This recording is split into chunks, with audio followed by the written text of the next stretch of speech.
Welcome to the Jim Florentine Everybody is Awful podcast. Some comedy tour dates, April 8th and 9th. I'll be at the Wind Down music venue in Nashville, Tennessee with Don Jameson. April 19th and 20th, I'll be in Atlantic City, New Jersey, AC Jokes. April 22, 23, Governor's Comedy Club, Long Island, New York. May 13th, 14th, I'll be in Utica, New York at the Fat Cats Comedy Club. June 2nd, Rivet, whatever the fuck that is, in Pottstown, Pennsylvania with Don Jameson. And then July 7th through 9th, I'll be back at Side Splitters Comedy Club, Tampa, Florida. May 20th and 21st, also the Bright Box Theater in Winchester, Virginia. All dates are on my website, jimflorentine.com. Join my Patreon. You want 3 extra podcasts a week. You'll get one Tuesday, you'll get one Wednesday, you get one Thursday. The Monday one's free, which is this one. A little as $5 a month. I think you enjoy what's going on over there. But anyway, yeah, join patreon.com/Jim Florentine. It's easy. Just like you sign up for any other fucking streaming service. You know, you sign up. And that's it. You fucking got, I got DirecTV. I pay $160 a month, I think. And there's nothing. I go through those channels. There's fucking just shit on there. I'm always saying, why am I paying $160 a month for this? But you never know. There might be something, some sporting event or something you need to watch. And that's why you keep it. Meanwhile, I scroll through. I'm like, there's nothing on here. Once in a while, I'll DVR some shit, but DirecTV still has the NFL football package where you can watch games, so that's why I have it. But I'm just, back to what I was originally saying, I'm wasting money there. And that's $160 a month. Just completely fucking down the drain. So give it a shot. Patreon. Now also go to my YouTube channel, youtube.com/Jim Florentine Comedy. New stuff is posted there each week. Some old podcasts, all that other stuff, and my comedy specials there. So there you go. Awful Inspirational Quotes is this week's podcast.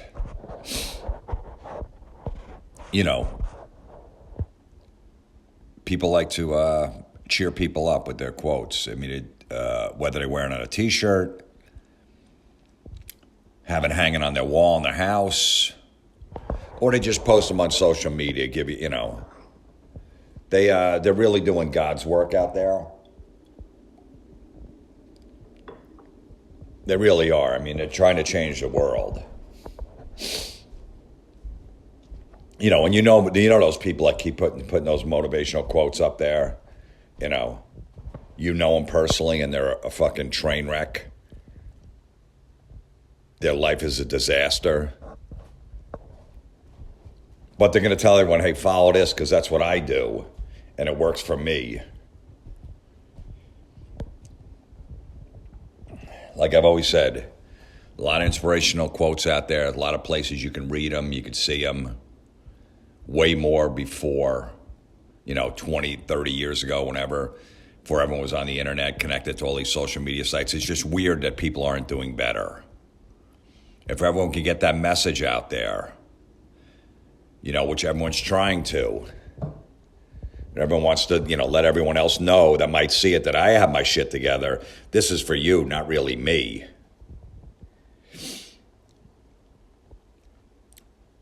It might, who knows?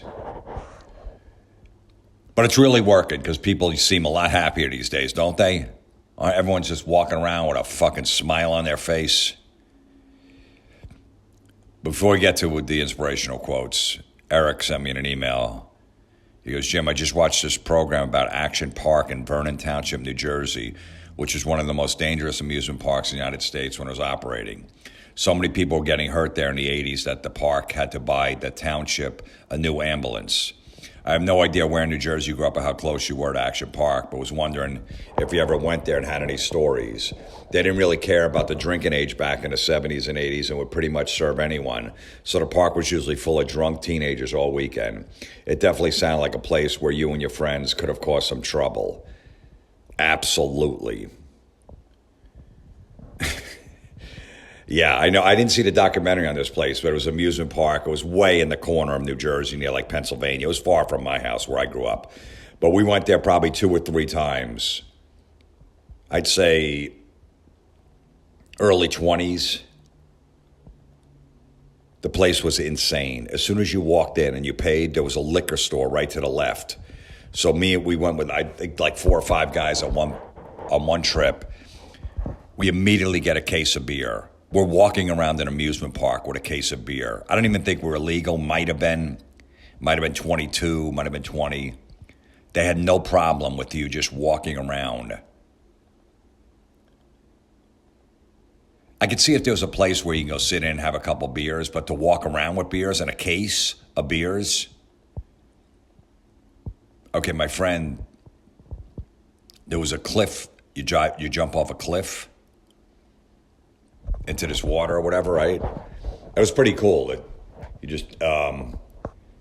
My friend decided, you have to wait online. You go one at a time. As soon as the guy's clear from below, whatever, you swim to the side, the next person goes. It was pretty popular, and it went quick. So the line, you didn't have to wait there for like an hour.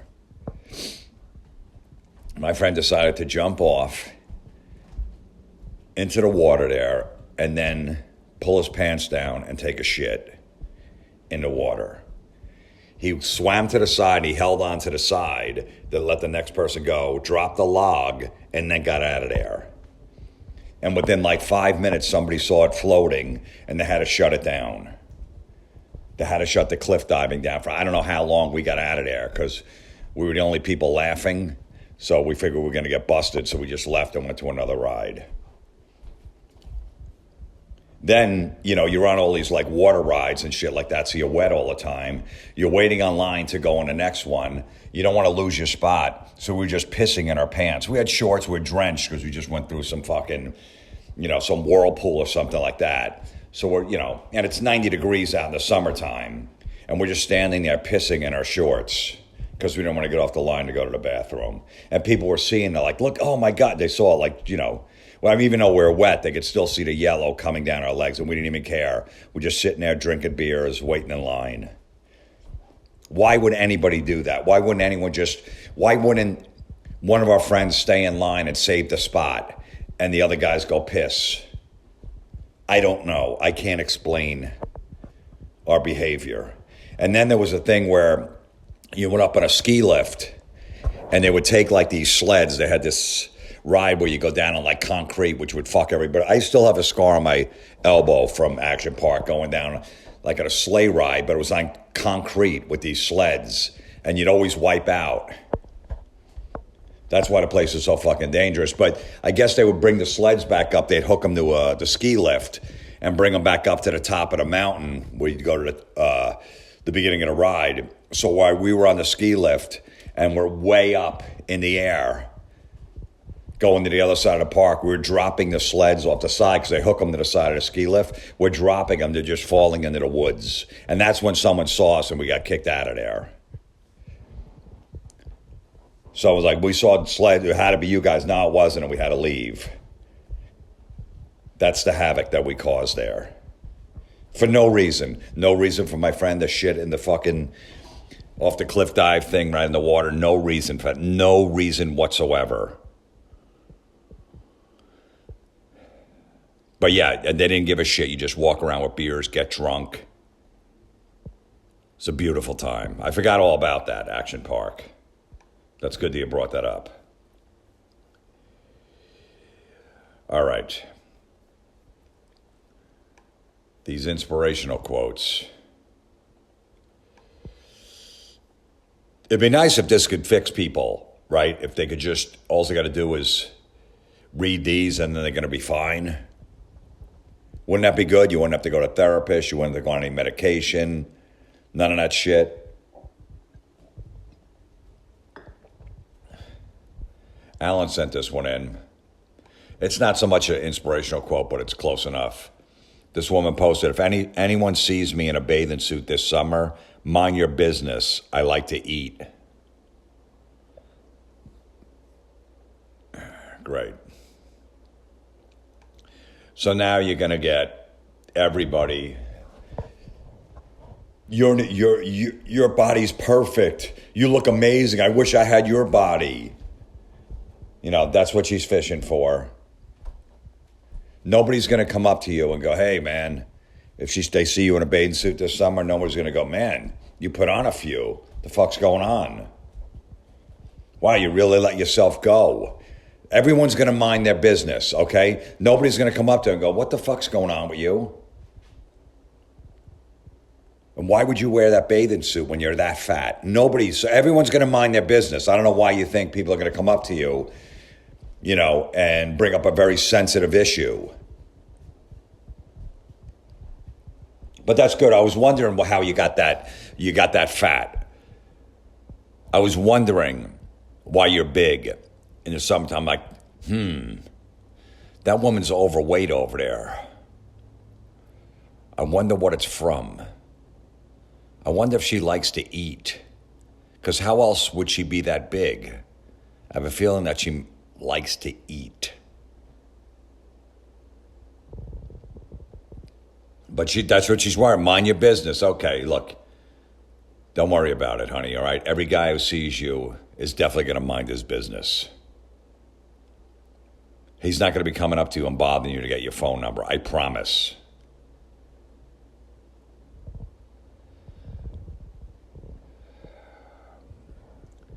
But, you know, she's making an assumption that anyone gives a shit about you or your bathing suit. Like she really thinks that people are gonna. They don't care. Eat whatever the fuck you want. Just don't stand in front of me at the beach and block out the sun while I'm trying to get a tan. That's it.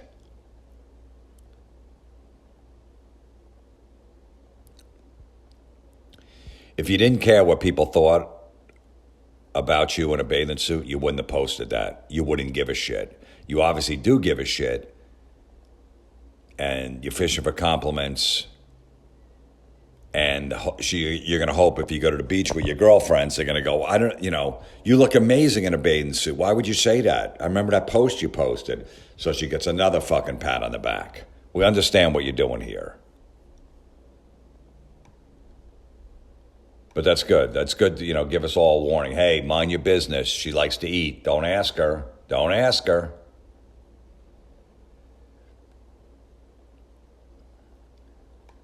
Dylan sent this one in. He goes, hey, Jim, I saw this on Facebook and made me throw up. Keep in mind that this horseshit was posted by a guy. All I have to say is if spiritual surgery is a thing, then please take the spiritual scalpel and gouge my eyes out so I don't want to have to see this horrible bullshit anymore. So a guy posted this. Darling, you're not falling apart. You're getting rid of the pieces that no longer serve your purpose. This is a surgery of the spirit, and it can be painful as hell.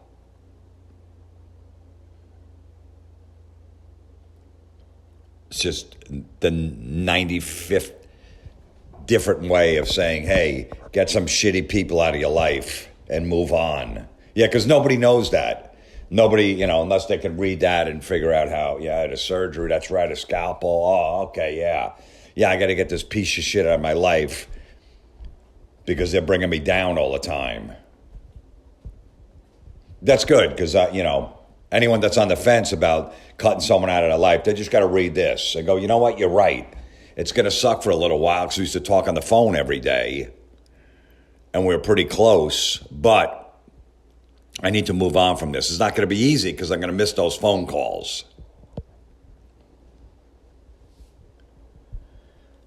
But this is going to make people go, all right, now it's time to make that move. Someone's in a shitty marriage, weren't sure, when am I going to do this? I got to get out of this. A surgery of the spirit. Ugh.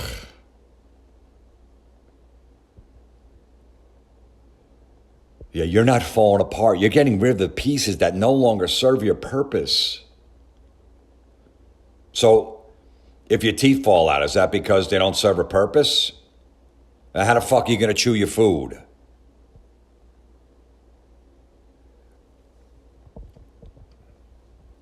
Well, look, this is just a way of saying, hey,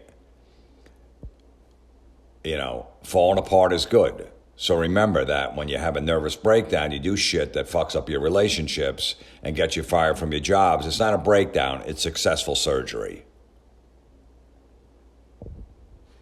You know, maybe you're a school teacher and your principal and everyone else you work at a school you don't get along with, but you make really good money. You're six figures. You got, you know, you don't want to leave. It's right around the corner. There's no commute, but don't worry, just leave and you'll figure it out later. You might not have a job after if you do leave, but don't worry, it's successful surgery. All your family and friends won't understand why you left that fucking six-figure job, but you're like, you know what? It's going to get better. It's going to hurt for a little while, but it's going to get better. This is the surgery of the spirit. Oof. Fucking terrible.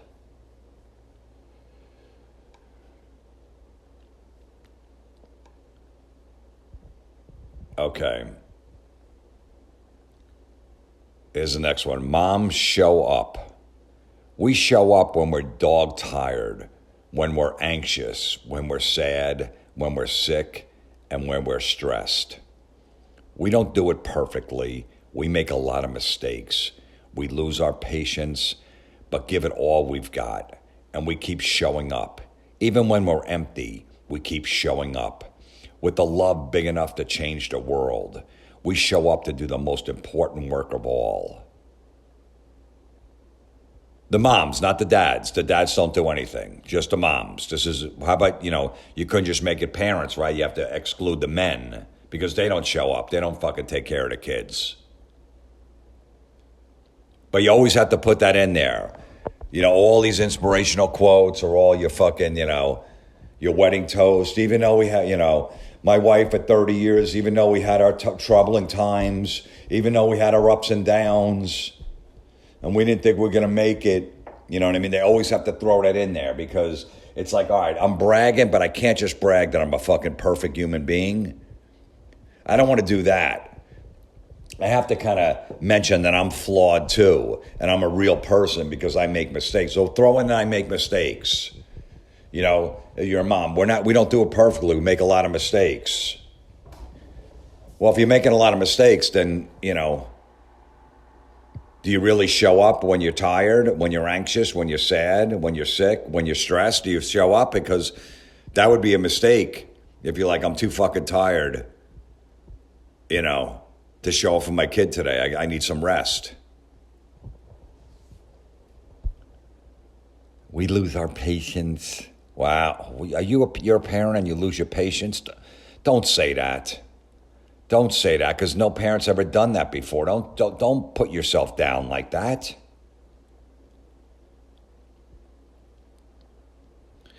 But we give it all we've got. Okay, if you did, then why aren't you doing everything perfectly?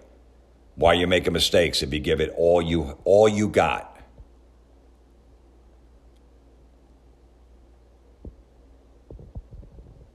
That's good that a mom will show up for her kids even if she's sad, if she's stressed out, if she's anxious, if she's tired. That's good.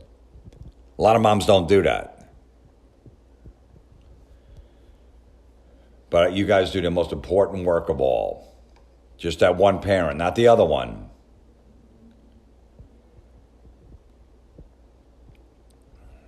When this mom shows up and she's dog tired, is she driving her kids around? Because that sounds pretty dangerous if you're driving your kids around and you're exhausted, right? You're dog tired, but you're still doing it. But don't worry, it's only the moms that are anxious and stressed. Most of the people I know have heart attacks or strokes are men. Men are twice as likely to have a heart attack than a woman. So maybe men have a little stress in their lives too.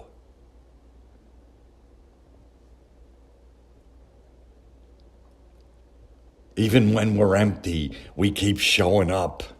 Really? I don't know how a mom can be empty. Every fucking t-shirt I see them wearing says they're full of wine and tacos. So I don't know, are you really empty? Let me guess, you like to make drinking jokes.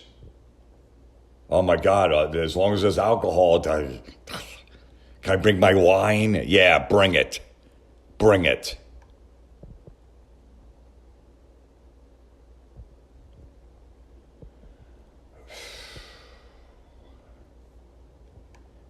Jeff sent this in. Jim, here's two for you to enjoy. Only a 250-pound chick with brass balls and a pussy for a husband would buy these atrocities. Jeff from Austin. Two signs in the store. One, you had me at Merlot. Because, I guess that famous line from You Had Me at Hello.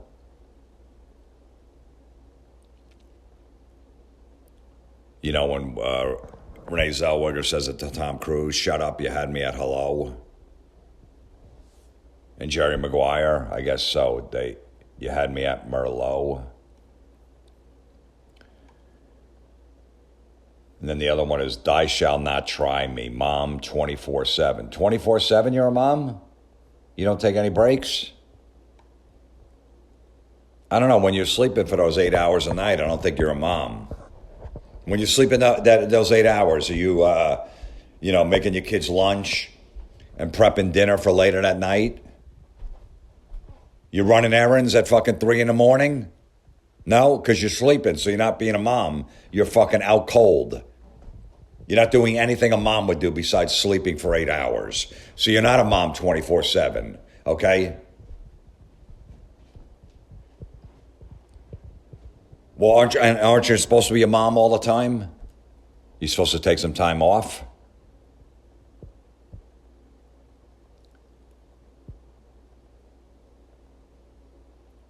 Yeah. You had me at Merlot. Okay, so all I got to do is just get you a bottle of fucking Merlot, and then you're fine.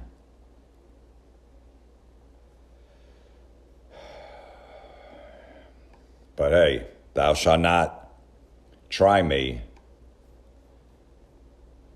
God forbid this woman's husband gives her any resistance on anything. Honey, I really like to get the new Range Rover.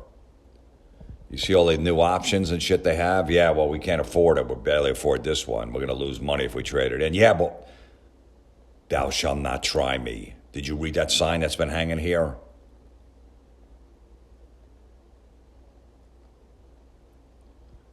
Yeah, good. And both of these sayings are framed, so they're meant to be put on a wall. Imagine thinking these are so funny that you want to look at them every time you walk into a living room.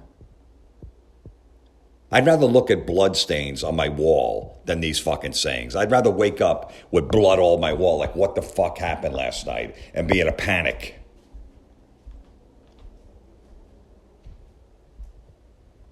So at 7 in the morning, if you guys are fucking got up and it's chaotic in your house and kids fucking screaming, one's sick, you're not feeling well, you didn't sleep last night, and your wife's like, honey, why didn't you fucking do all that shit you were supposed to do yesterday? Now we got a full day. I don't think we're getting everything done. Oh, hey, honey, here's some Merlot. Look at this bottle of wine. Okay, pull your pants down. I'm going to suck your dick. You had me at Merlot. That's all you got to say every time. Neighbor calls up, I just want to let you know, your fucking husband's been fucking my wife for the last 3 months. She just admitted it to me, broke down. Here's the text messages. Just want to let you know. I'm divorcing my wife. I don't know what you're going to do with your husband. And then she confronts him. He's like, hold on a second, honey. Here, look at this wine. Okay, you know what? All forgiven. Or could he point to the sign on the wall? You had me at Merlot. Honey, look at this new Merlot I got. I picked it up yesterday. I know this is your favorite. Yeah, but you fucked our neighbor. Honey, look at the sign. You hung it. I'm supposed to have you at Merlot. Let's move the fuck on. I know I'm not supposed to try you because, God forbid, you take some constructive criticism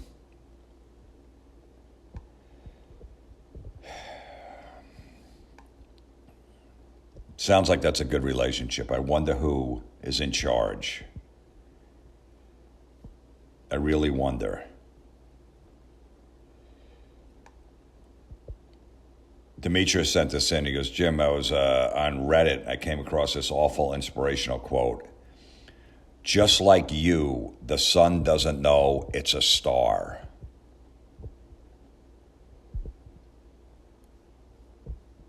Oof. Just like you, the sun doesn't know it's a star. How do you know that? How do you know the sun doesn't know it's a star? How does whoever came up with this know that the sun goes, yeah, I'm a star. Yeah, of course, I'm part of the fucking solar system. Yeah. Everybody's a star? Just like you, the sun doesn't know it's a star, so everybody is? Most people don't want to be a star. They just want to fucking fit in, but you gotta, I didn't know that. You know what? That makes a good point.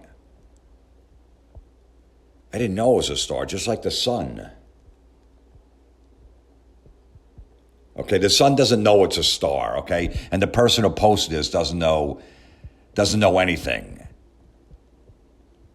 Does everybody have to be a star? It's okay for normal people to have a nice normal life. It really is. You don't have to have people telling you that you're fucking special every day. How about just aiming for not being a douchebag? That'd be enough.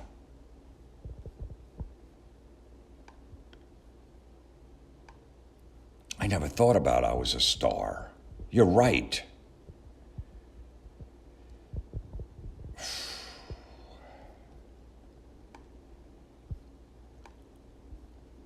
Tony in California sent this in. He just wrote yuck, which is great. I guess this is on like a board at work, to motivate the workers coming in. Maybe you can motivate them by give them a day off here or there, give them a half day. Just go home, it's fine. Or a nice Christmas bonus. But no, that's not how you're going to motivate your workers. Put something up like this. You can't go back and change the beginning, but you can start where you are and change the ending. Oof.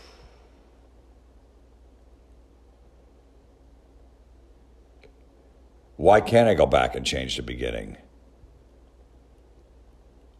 I can. Let's say you don't like your name. Let's say your parents gave you a shitty name. That's in the beginning, right? When you were first born and you hated the name. And when you're like 20, you go, I'm going to legally change my name. I don't like that fucking name. So you can go back and change the beginning.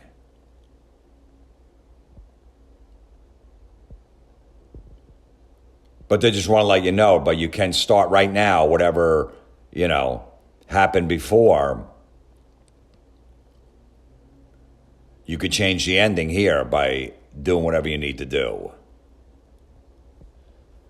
So basically it's saying at some point, hey, I can get my shit together and not do some destructive shit that I've been doing my whole life. I moved on from that. That's what this is saying, because people didn't know that. Like once they start drinking, and people are trying to give them an intervention at like 30 years old.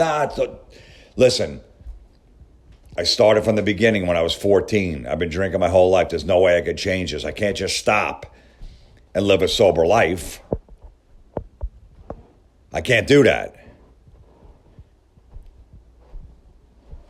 I didn't know I could change. I could just stop and live a completely different life than the shit I was doing before?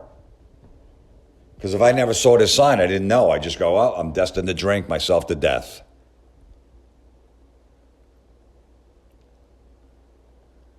But this is good to know that they hang this, So, they're trying to say that there aren't any time machines where you can go back and change something.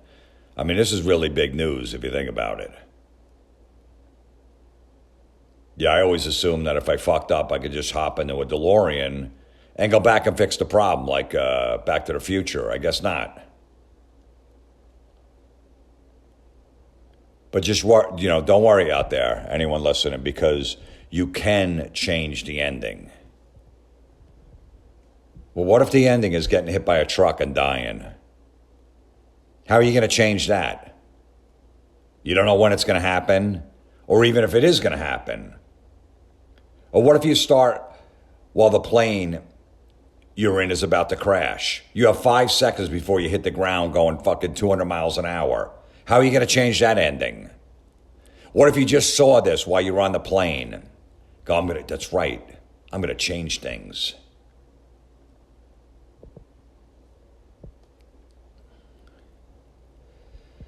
They gave somebody named C.S. Lewis credit for this quote underneath. I looked him up. He was an Irish writer. It said that he died from kidney failure when he was 65. Yeah. I guess he couldn't change that ending, huh?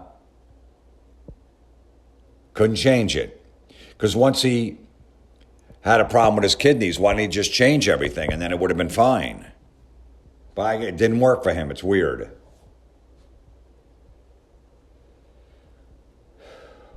But that's good. I wish I worked at this company because I guess it's, like I said, it's written on one of those whiteboards. And it's the quote of the week because I guess every week they have to come up with a new one. Which means everybody working there is going to have to pass by and see this dumb fucking quote for the whole week. And then next week, there's probably going to be one that's even dumber. But that's motivating your workers. Don't give them extra bonuses, whatever they do. If they do hard work, have some results. Don't do that. Just put this fucking horse shit up on the wall. That's going to motivate them. Hey, I never thought of that. You mean if I start cold calling people now and really fucking taking this serious, I may make some sales over the phone and hit my bonuses? I didn't know that until I read that fucking thing on that whiteboard. That's good to know. Wow. Now watch what I do.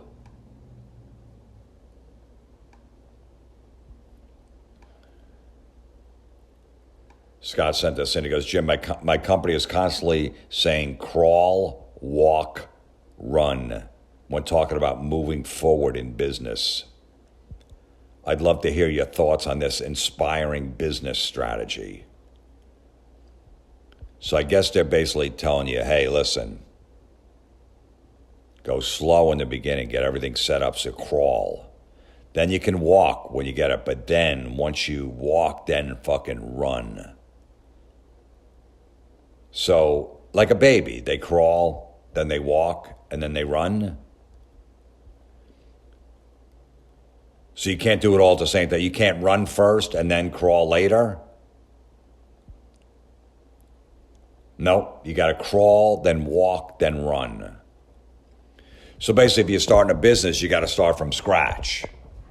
You got to get all the paperwork, you got to get the permits, you got to find a space. You got to start your business. That's when you're crawling. And then, get everything set up, maybe open the business, put signs everywhere. That's when you're walking.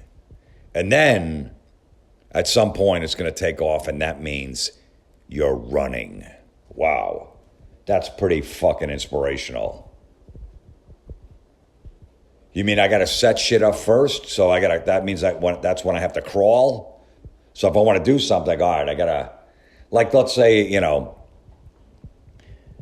want to join Instagram. So I got to fucking set that all up. I got to put pictures on there. I got to fill out a profile. I got to do all of that stuff. I got to connect it to Facebook, right? All of that shit. Maybe post a picture, look around, start following people. So that's when I'm crawling, because I have to set it. Pretty much everything you do, you got to fucking set up. And then, now I'm on there. Now I can walk. Oh, but now I'm going to post a picture of my food. And everyone's going to go, look at me. I'm fucking running. Getting back to Scott, it's fucking terrible, okay? Crawl, walk, run. Yeah, no shit. If your company's constantly going, crawl, walk, run, you know what you should do? Crawl away from your fucking desk, walk to the exit, and run to your car to get the fuck out of there and find a new job. Yeah, I know how fucking businesses work. But, look, I guess this means, start slow, then ramp it up when you're making business deals. So every morning you should sit at your desk, drink a couple of cups of coffee, check your Facebook, Instagram, Maybe play an online game or two. If your boss complains, just go, look, that's the crawl part of the day, okay? I have to have a couple cups of coffee, fucking wake me up. I got to look at some stupid shit, and then I start my day. So I'm crawling right now.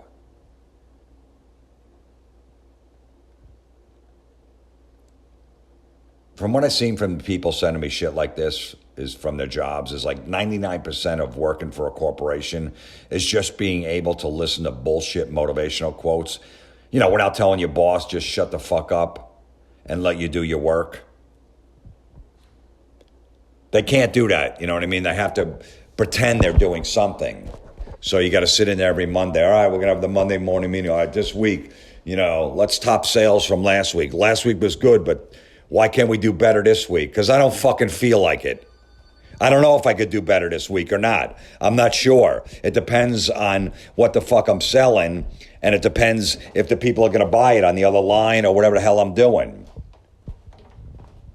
Sometimes you get two suckers in a row that are going to fucking buy your bullshit and buy your dumb product. But then you're going to get 10 in a row that are smart and go, wait a minute, this doesn't make sense. Well, I could just do this on my own. What the fuck do I need you people for? Don't worry about it. Just, that's part of business. You just motivate your workers. Yeah, just, all right, we ready? Monday morning. I know it's Monday and everyone's getting back to work. Did you? You did? Really? You knew it's Monday and everyone's getting back to work? Ugh, fucking people.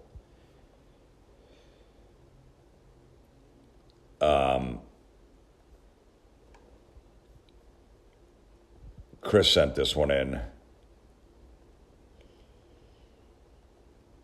He goes, I guess it's for tampons. Hey, girl, you got this. For Kotex. Hey, girl, you got this. What do you got? What do you have besides blood coming out of your vagina? I need you to fucking stop it with a fucking Kotex tampon. That's what you got. Yeah, we know. It's that time. You're going to bleed for a few days. But, Kotex, the Kotex tampons now, are they like fortune cookies? Because that's what this seems like. So you can read your fortune before slapping one on inside your pussy? Is that what it is? Does a woman really need a motivational quote when she's using a tampon? She's trying to keep her underwear from getting stained, is what she's doing. She's not going for the gold medal at the Olympics.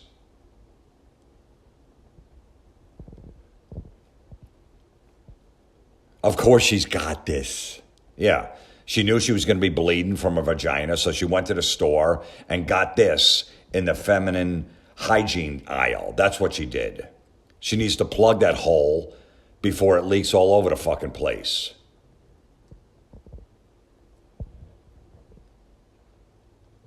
Are they going to start putting like little inspirational messages in every product women buy? Pregnancy test, going to have a little note in there, go, oh, don't worry. You can always abort this little fucker. Or, kill it or keep it. There's going to be a message inside a women's panties. Your bush is getting too hairy, shave it. Is that what's going to go on? Some girl, all of a sudden, their period comes on. It's like, oh my God, I can't believe it. I got it early. Let me go rush to the store. Are you going to go, which one should I take? Oh, this one. You got this. Yeah, I know. When I was 13, my mom taught me how to fucking put a tampon in when I was bleeding. I'm 38 now. Okay, I've been doing it for 25 years.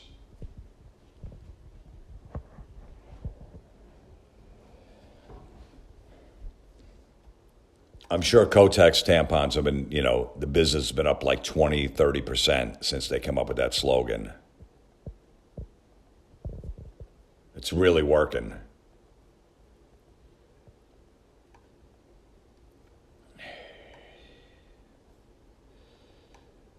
The next inspirational quote. Look in the mirror. That's your competition. Is it? I got to compete against myself? What am I competing against myself for? Why am I my competition?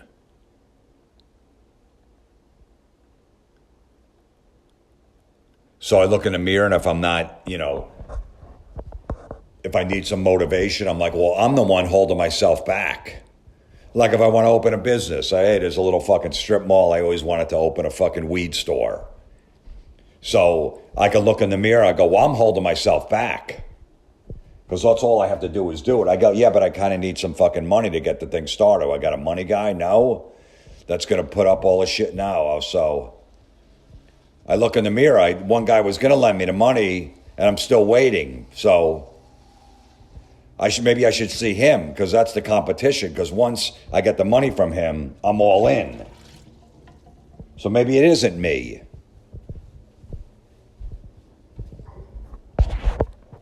So just notice every time you look in the mirror, you're looking at competition. Yeah? So what am I supposed to do? Look in the mirror and go, I bet you I could beat you in a race. Oh, really? Yeah, I don't feel like racing. I'm a fucking grown man. No, but anyway, I know I could beat you. All right, well, let's go race. So who's going to be next to me in this race? But don't worry. You're supposed to compete against yourself. How do you ever fucking win then? How? So just know, so a quarterback can look in the mirror, right? And all of a sudden the competition isn't the team he's playing against in a few hours. It's against himself.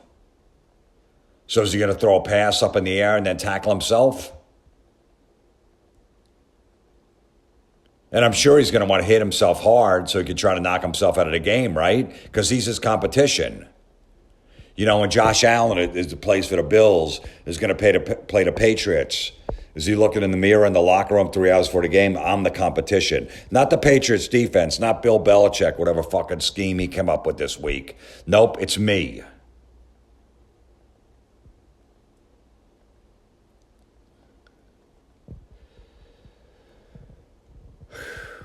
So just, so you wake up, go in your bathroom, and see yourself in the mirror, all right?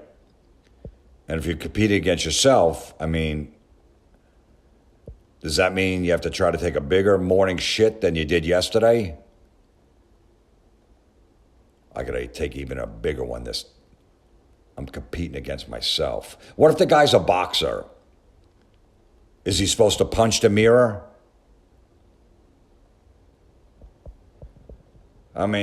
If he's a boxer, I'm just guessing that he should probably consider the other guy in the ring with him as the competition, not the mirror.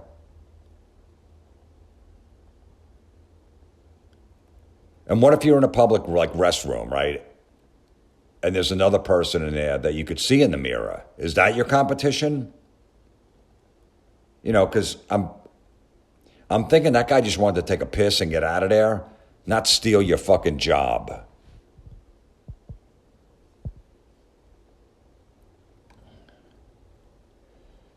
But don't worry, man.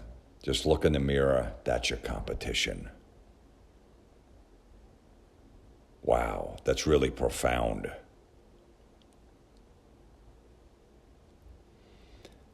I'm going to go look in the mirror in a little bit. I'll go, oh, man. What do you want to fucking compete against today? Huh? Nothing? Oh, really? Could we just look in the mirror? Maybe I just want to fucking, wipe the fucking soap off my face. So when I do that, then when I look in the mirror, make sure I got all the soap, or maybe I'm shaving. I'm going to shave in a little bit. I'm going to go, fuck, man. I'm my own competition.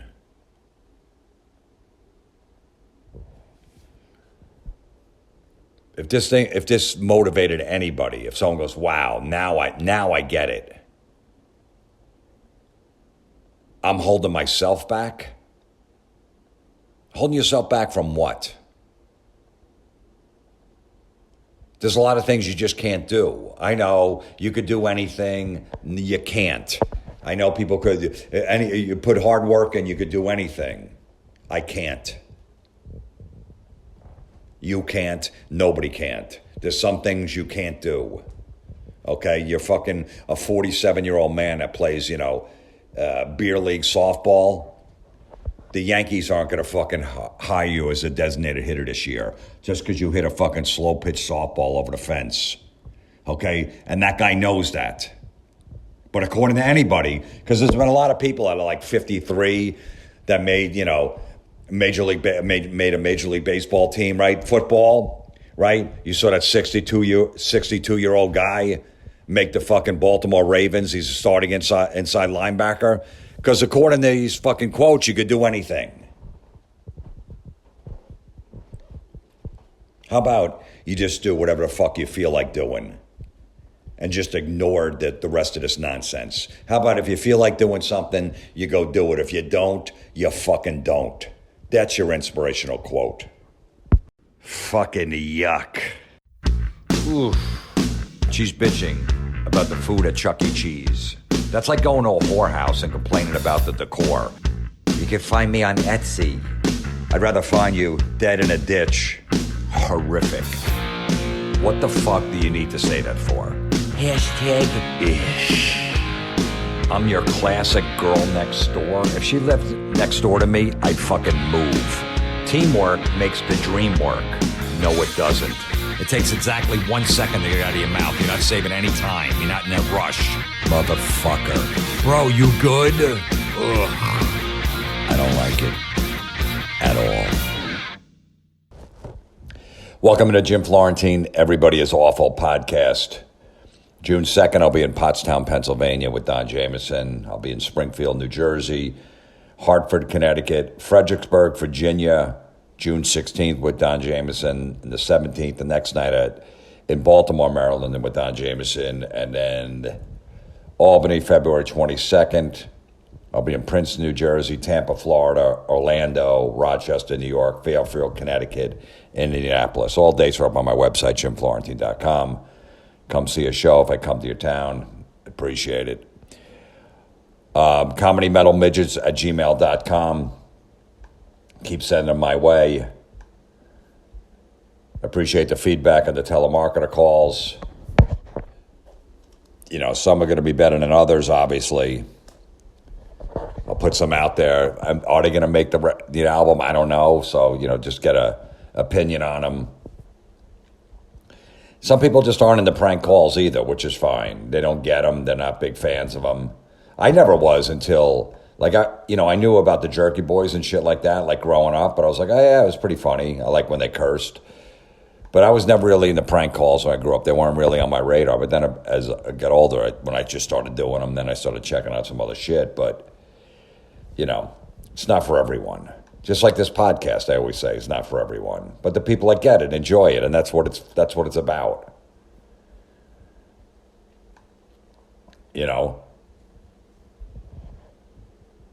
Some people are going to get it, some don't. And all right, there's a million other things to listen to. Not a problem. Awful inspirational quotes will be this podcast. There's a bunch of never happened stories. I don't know. This actually did happen, this story. I just saw it yesterday. That this, I guess she's a TikTok star, they say. She got a vibrator stuck up her ass, and she had to have surgery to remove it.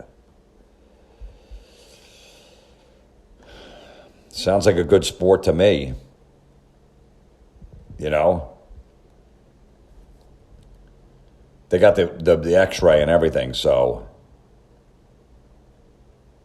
it's a definite true story. She said things got out of hand when she was using a 3-inch toy. When she couldn't get it out, she sought medical help. She said she couldn't go to the hospital the night it happened, so she tried sleeping with the vibrator inside, but the toy continued to buzz throughout the night. As you'd imagine, that made some serious tossing and turning. When she finally went to the hospital the next morning, she says doctors struggled to get it out. And the only option was a surgical procedure. The woman said she awoke from surgery to find her vibrator next to her in a plastic bag, and to her surprise, the thing still had some battery life. Fucking, she must have been using Duracells for them to last that long.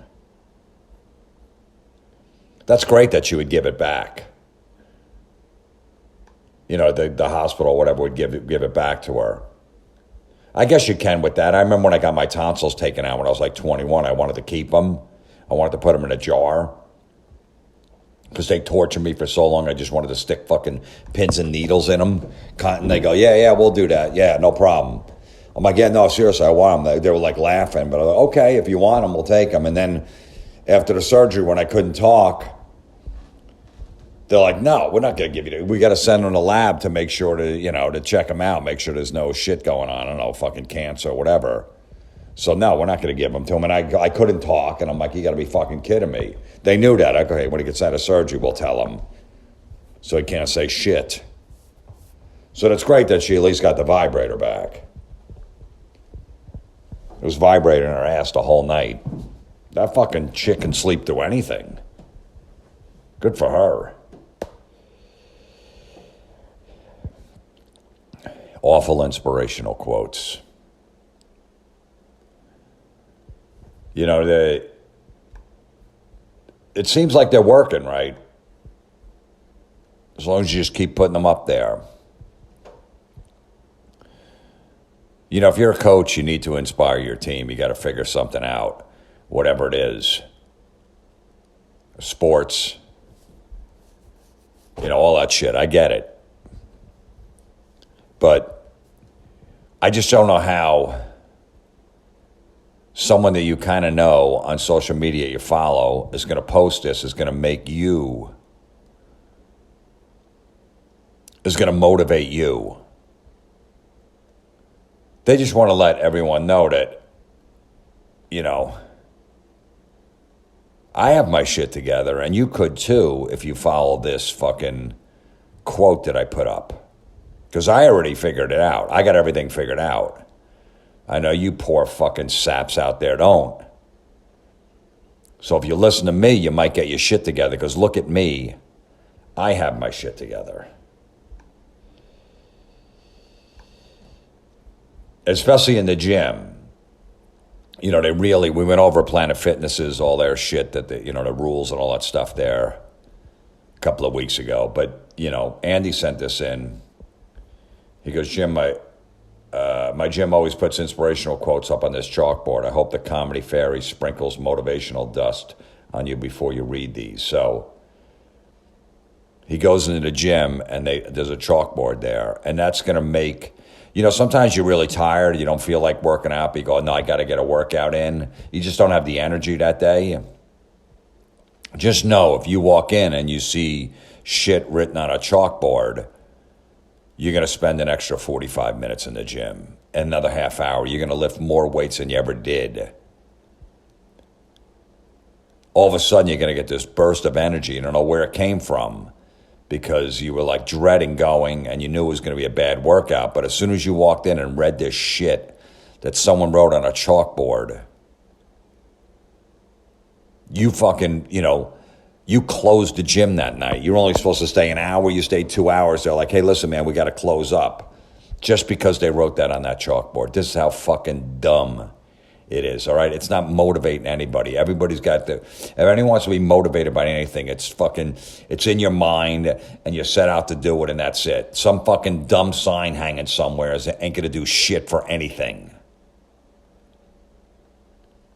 It's not going to do anything for you. Someone hanging a fucking sign. You got to go buy one. It's hanging in a house. It's hanging in a gym. They're posted on Instagram. None of that shit means anything.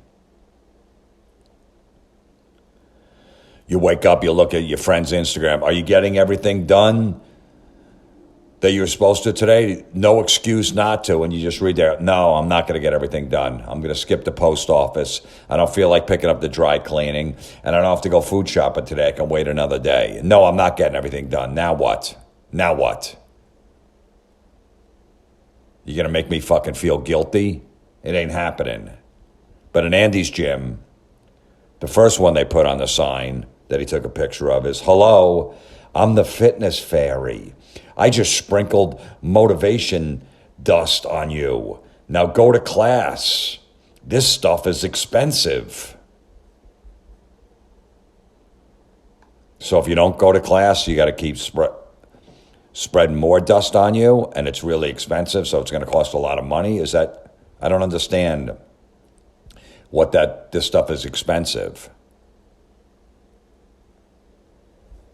So I don't know where the sprinkles came from. You'd probably know it's on you. It's like when you get that glitter on you when you go to a strip club, it's all over you. You could see it, right? I mean, where did they sprinkle the motivational dust? When you walk in, there's a fan fucking blowing on you like, like fake fucking, like confetti at the end of a concert.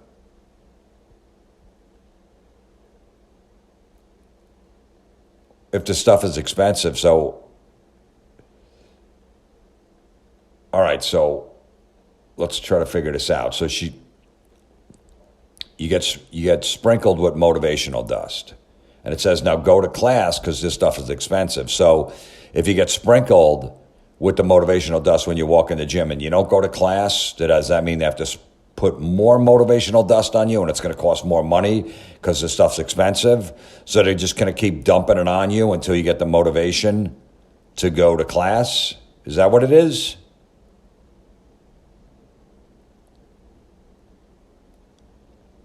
So some people could just have a little motivational dust sprinkled on them and they can go to class right away. Other people just are not motivated enough. Go up, no, get more.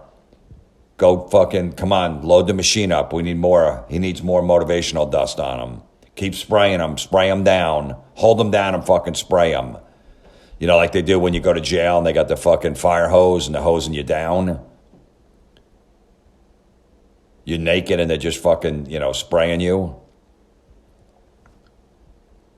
Because it's expensive,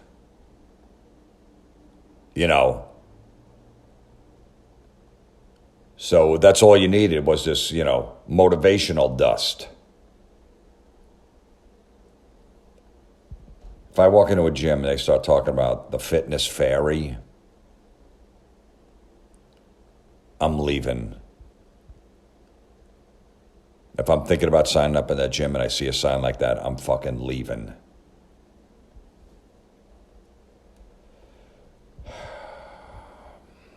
I'm the fitness fairy. I just sprinkled motivational dust on you. That's what someone wrote on a sign. All right, look, I just want to lift some weights, not be part of a fucking Disney movie. All right?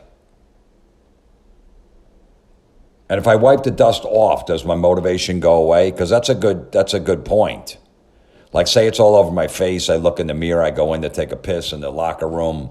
And I look and it's all over my face. I'm like, oh, this is stupid. This is embarrassing. And it's in my hair and I wipe it all off. I throw water on my face. I get some paper towels. I wipe it off. I get the shit out of my hair.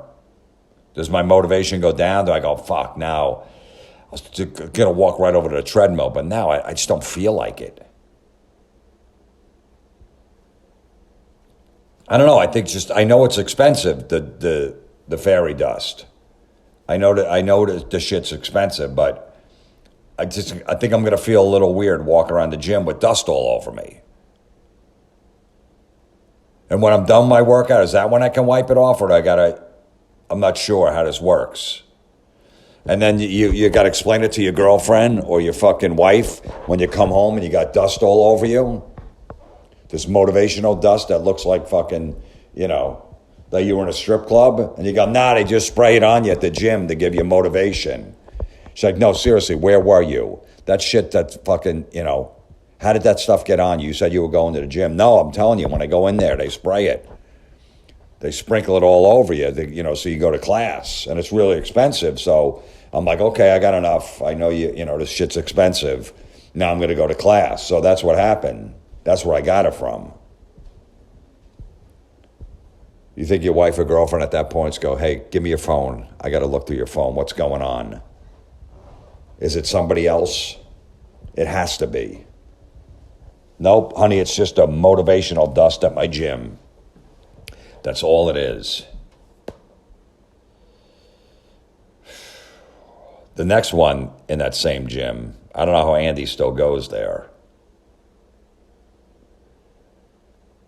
I guess every day they have to put a new one up, and I'm sure everyone can't wait to get in the gym. I wonder what they wrote today.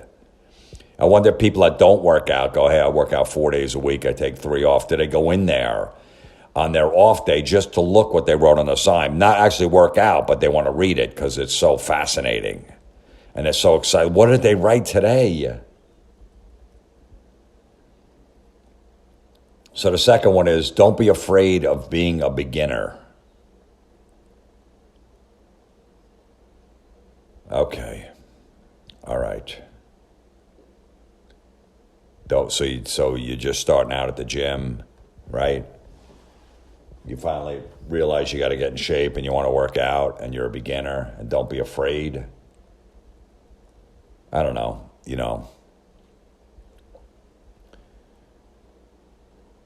I don't think a lot of people are afraid. I really don't.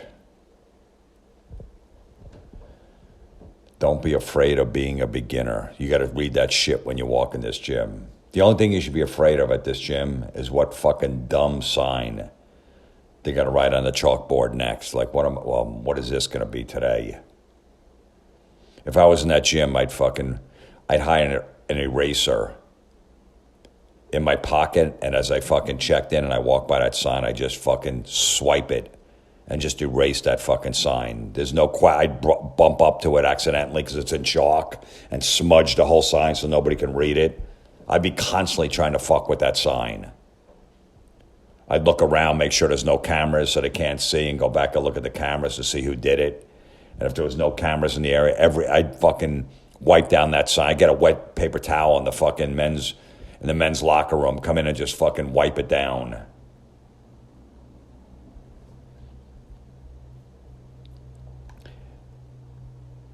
So the next sign they put up, don't be afraid of being a beginner. He goes, okay, the only BS you need in life, get ready for this one, are burpees and squats. Oof. The only BS you need in your life are burpees and squats.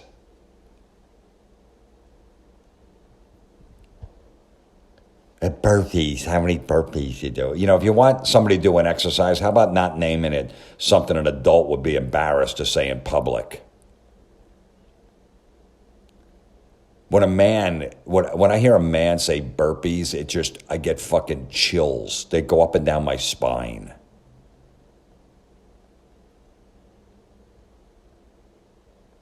If burpees and squats are the only BS they need, why is this gym making them read all this bullshit then? Because that's what it is. This is bullshit. So there's no bullshit in your life except for burpees and squats, right? Because it's BS. Yeah, I get it. You get it? Yeah, I fucking get it. It stinks. No other BS. No other bullshit in your life. So if you got some shit going on with your insurance company, with your health insurance company, not paying bills and they're supposed to, and you're fighting with them, that's kind of bullshit, isn't it? Right? And maybe your car insurance, maybe your kid fucking smacked up your car and he's on your policy and you're fighting with the car insurance company about your insurance rates going up and who's going to pay it and whose fault it was. That seems like some bullshit in your life. What are you supposed to do? Just ignore that and just keep doing fucking burpees and squats? Your kid got in trouble with school and you got to go fucking meet with the principal, That's some bullshit. And you can't believe you have to go meet with them and he might get suspended. What are you supposed to do? Do whatever you got to do with them. That's fine. The only bullshit in my life is burpees and squats. So anything else, principal, because I'm going to fucking hang up on you.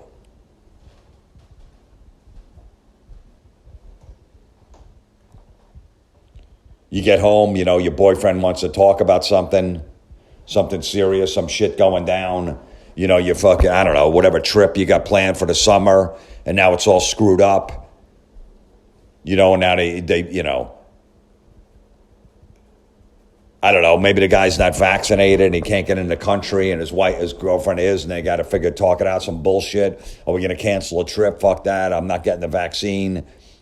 And then she comes home from the gym and says, hey, listen, I don't want to hear any of this bullshit, okay?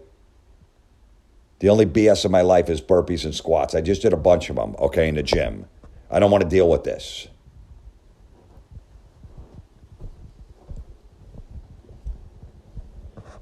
You make some mistake at work, your boss is thinking about getting rid of you. You have a big meeting with them, see if your job's on the line, you might lose it, you better say the right thing. That seems like some bullshit in your life. Like you don't think you made the mistake and it got blamed on you and you might lose your job. That's some bullshit. You're not going to deal with that either, huh? You're just going to deal with the burpees and squats because that's what the sign said. That's what the fucking sign said.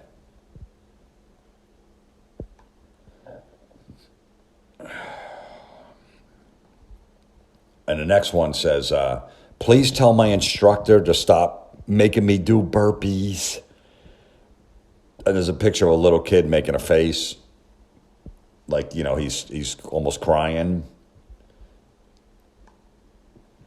So they put that picture on the side. Please tell my instructor to stop making me do burpees. Why don't you tell him? Why don't you tell him, hey, I don't feel like it. Hey, my hamstrings are a little fucking tight today. I don't feel like my legs are sore from yesterday from working out. So I'm going to pass on that. Why don't you tell him? Who has to tell him? Who is this directed to? Please tell my instructor to stop making me do burpees. Who? Who's going to tell him? You got a picture of a little kid crying. He's not at the gym.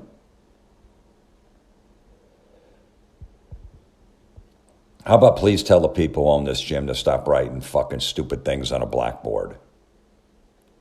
All right, you're a fucking adult. You don't have to go do burpees if you don't want to do them. You don't need someone to go tell your instructor.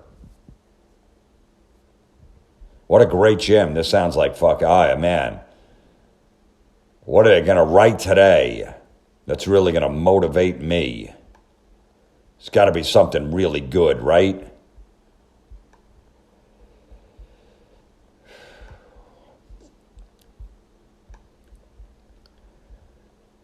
Demetrius sent this in. He goes, Jim, this girl is always with someone who treats her like shit. I don't think it's the guys who have the problem, just my observation. So tired of seeing her posts about being treated like shit. I'm sure there are nice guys that want to be with her, but she always has to go for the bad boys. She's my wife's friend, and she even gets sick of her whining. So this woman posts, if she held it down for a dude that took her for granted, imagine what she'll do for a man who appreciates her. Oof.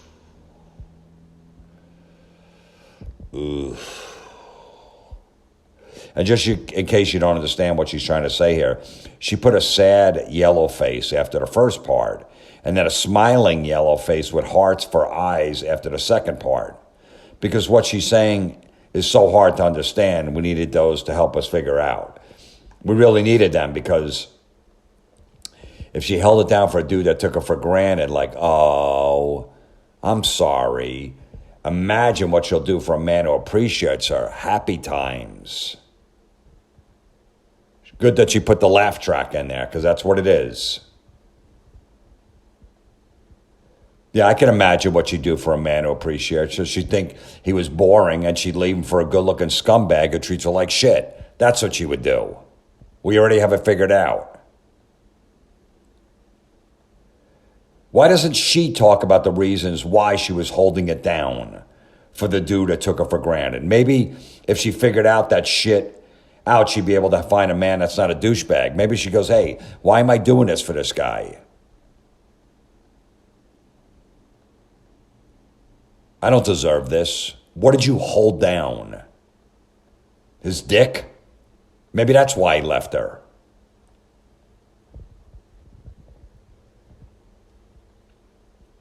She says she would do more for a man who appreciated her. But maybe if she did more for the first guy, he wouldn't take her for granted. So in other words, it's everybody else's fault but hers. Every guy she meets, it's they're the problem. They're the problem. She wants an asshole. Like Dimitri said, they know this woman. She keeps dating a guy that's not right for her, and she doesn't understand why she gets treated like shit. Imagine what you'd do with a nice guy. But the nice guy doesn't do anything for her. She needs a little challenge. She wants some fucking, she wants to date a dick. But it's the man's fault. I get it. I don't know how this is going to motivate somebody. I mean, I'm sure the comments were, yes, I love this. That happens to me all the time too. Well, maybe it's your fault. Maybe you don't know how to have a relationship. That's what it sounds like. That's what it fucking sounds like.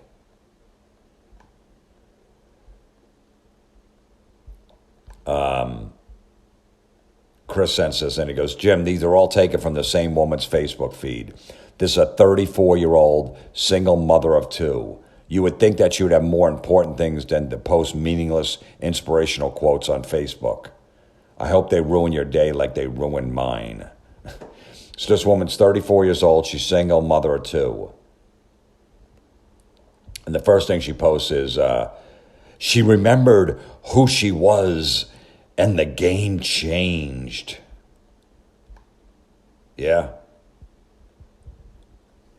Were the people she was playing the game with pissed? I'd be pretty upset if I was playing, I don't know, Scrabble with somebody and all of a sudden they were playing Monopoly now. I mean, that's like switching games, right?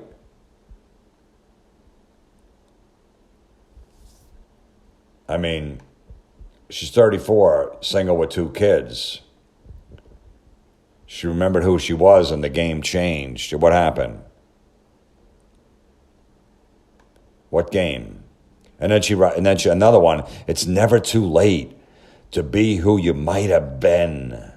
Oof. Oof. If she's forgetting who she is, she probably should go to a doctor. Could be early stages of Alzheimer's, right? It sounds like she remembered that she wore the pants in the relationship and changed the channel while her husband was watching the game. That's probably why she's a single mom now. That's what I'm guessing. But she's changing that game. That's all that matters, But, and then, you're never too old to be who you want to be. It's never too late to be who you might have been. But who was she?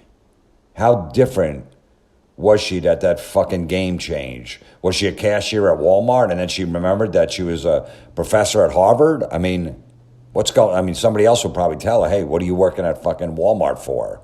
Ringing people up. You're a professor at Harvard. What the fuck are you doing? Somebody probably would have told her in her life. That's what I'm thinking.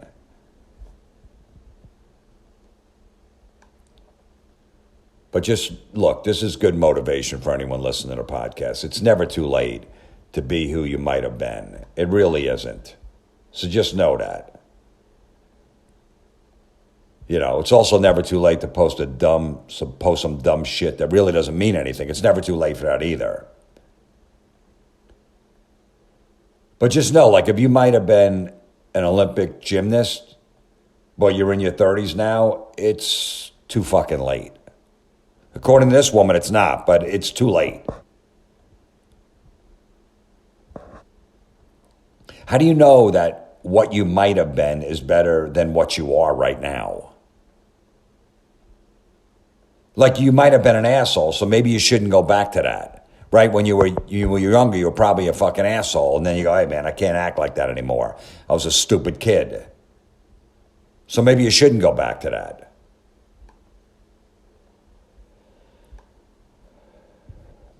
The next one she writes, the problem is we're looking for someone to grow old together while the secret is finding someone to remain kids with. Yeah, I'm sure that's what she wants. She's 34 years old. She's single with two kids. She wants to date someone that she could be a kid with. Yeah, good luck finding someone who wants to play fucking hopscotch with you when you're 85 years old, you know. The colostomy bag's going to fall out on the first jump you take, but that's good. That's good because you're kids, remember. But this is easy for a woman to post, you know. But would this chick really be interested in dating a guy in his 30s who still lives with his parents? Because that's fucking a kid, right? That's kid-like. I mean, he's definitely remaining a kid, but I have a feeling she wouldn't give him the time of the day. Yeah, I still live with my mom. But according to this woman, no. I mean, do you really want someone who still thinks they're a kid? Wouldn't that be pretty bad? You're out working every day and they're sitting at home watching cartoons, playing with Legos, because that's what kids do. Watching SpongeBob. All they want for dinner is chicken nuggets and juice boxes. You got to strap them in your car seat wherever you go, right? Does that sound like fucking fun to you? You sure you want that? Because you posted that. I wonder how much this chick would like her husband remaining a kid when he's 70 years old and he breaks his hip trying to fucking skateboard. Think, he's a kid at heart. I don't know how I'm going to take care of him for the next 9 months, but, that's what he does. I wanted to grow old with a kid.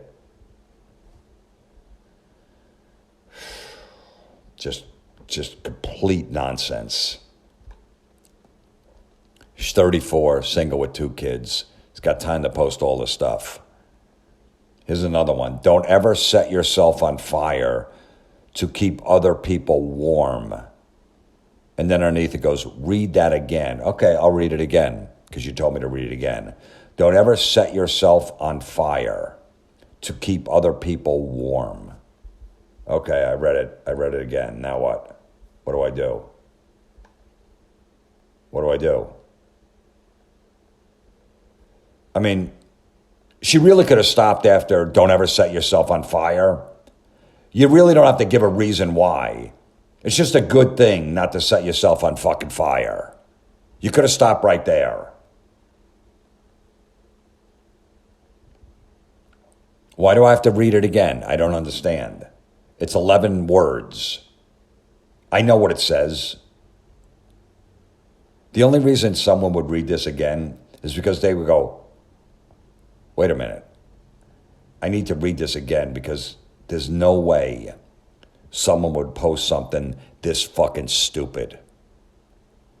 Let me read that again. There's no way. I gotta go over that again. There's no way that could be true. But she's 34. She's single with 2 kids. She knows everything. I mean, she's fucking, she remembered who she was and the game changed. It's never too late to be who you might have been. Don't ever set yourself on fire to keep other people warm. The problem is we're looking for someone to grow old together while the secret is finding someone to remain kids with.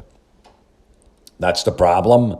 I don't know. That's probably a pretty good problem to have, that people want to grow old with each other. That doesn't sound like a problem. That sounds fucking, like, hey, man, we're going to make this work no matter what.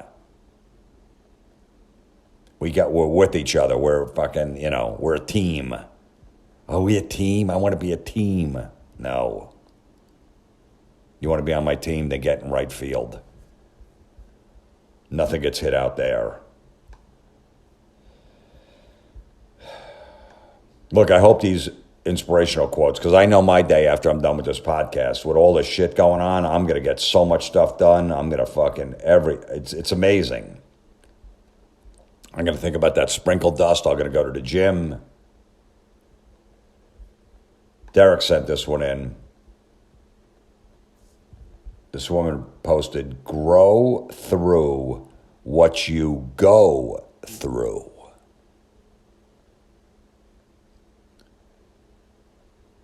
Now, it doesn't say read it again, but I'm going to read it again. Grow through what you go through. Okay. I mean, you should probably hang this one up on the wall right next to teamwork makes the dream work. And then take them off the wall and throw them both in the fucking garbage. Or maybe fucking set them on fire like the last woman. Stop setting yourself on fire to keep people warm.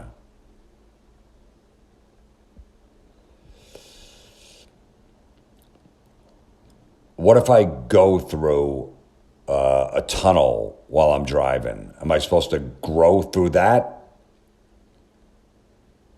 I'm just trying to figure out what lessons I'm supposed to learn from driving through a tunnel. I go through the Lincoln Tunnel all the time to go to New York City, but I don't feel like I'm growing as a person. I really don't. I don't feel anything. This cost me fucking $17 to go through this tube. I don't know, is that growing as a person?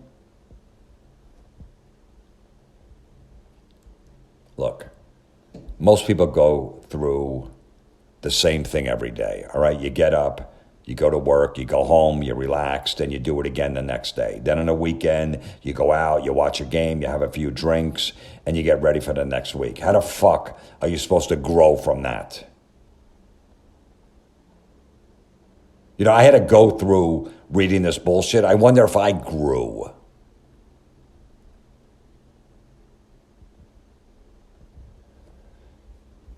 So in other words, learn from your mistakes is all you have to say. When you made a big mistake, just know I can't do that again. That's pretty much what they could have wrote, and which pretty much everyone knows.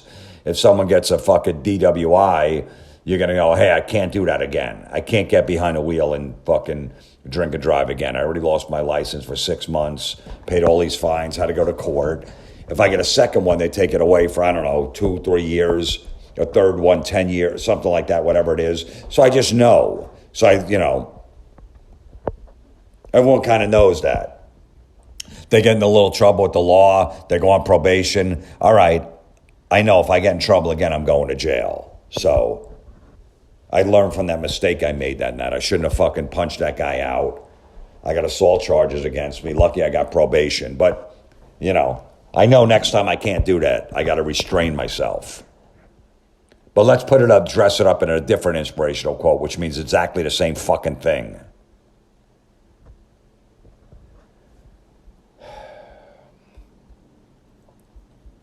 This is actually a sign that people could buy in a store. You hang on your wall like a live, laugh, love piece of shit. It almost sounds like a t-shirt, but it's not. It's a sign. It says, "Rules for dating my son. He is not your ATM. Understand, I don't like you, and I never will. I'm everywhere. You hurt him, I hurt you.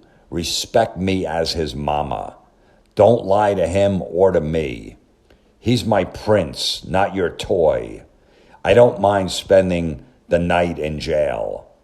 Understand, I can make you go away. Whatever you do to him, I will do to you." So, if his girlfriend blows him, you're going to suck your son's dick? Because you just said, whatever you do to him, I will do to you.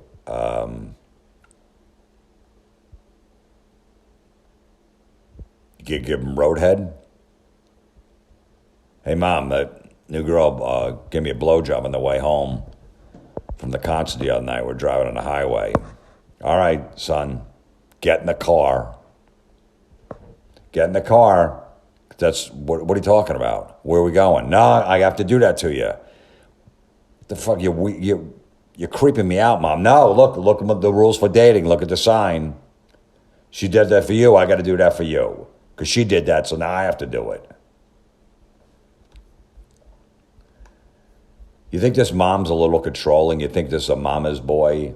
She doesn't want to let go? It's okay to protect your kid in dating and give him some advice, but when you do something like this, you think this is a controlling mother. You think this guy's going to have some fucking mommy issues. You think he's a fucking mama's boy?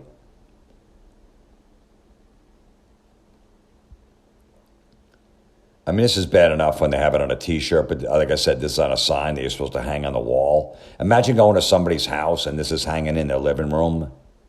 If you're a chick who's just started dating the son, run the fuck out of there. Like you just smelled a gas leak and someone's about to light a cigarette. That's how fast you should run. Or you're going to look at that sign and go, I'm going to make her like me. I'm going to kiss her ass. I'm going to, bring her a favorite bottle of wine every time I see her. I'm going to be super nice to her. Why? When on the sign, understand, I don't like you and I never will. So this means the girlfriend shouldn't even try to get along with the mom. And chances are the guy's going to side with the girlfriend because the power of pussy is a lot stronger than those apron strings the mom's trying to tie him up with.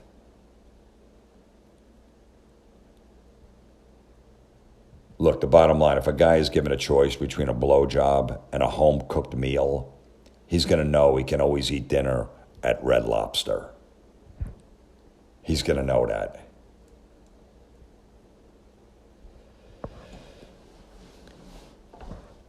If your mother buys you one of these signs and she puts it on the wall, you should really go to the FBI, show them a picture of the sign on your mom's wall. They'll probably give you a new identity and set you up with a new life somewhere else. They'll put you in the witness protection program.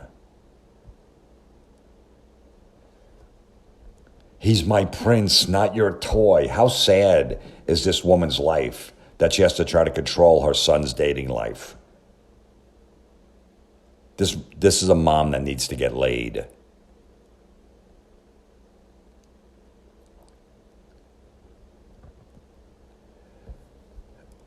Oof. You could just say, hey, I'm really protective of my son, so just treat him nice. Yeah, okay. Yeah, that's what everybody goes in a relationship for. That's what they would like. Here's another one. Don't ask for her sunshine if you can't handle her storm. It's another one like the fire, right? Setting yourself on fire to keep people warm. Don't ask for her sunshine if you can't handle her storm. What is the problem? So, hey, don't ask her to be, she's going to be in a good mood, but once in a while, she's going to cause fucking chaos. And you have to take the good with the bad. Yeah, that just sounds like a relationship. But when a chick is putting this, don't ask for a sunshine if you can handle a storm.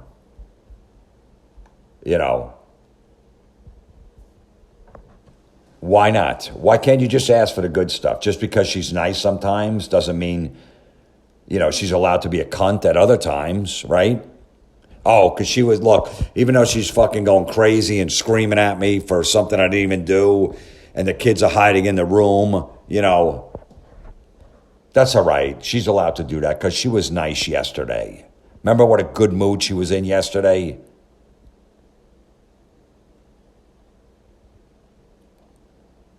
Why does he have to ask for her sunshine? I want to know that. If she likes him and cares about him, shouldn't she be giving it to him on her own?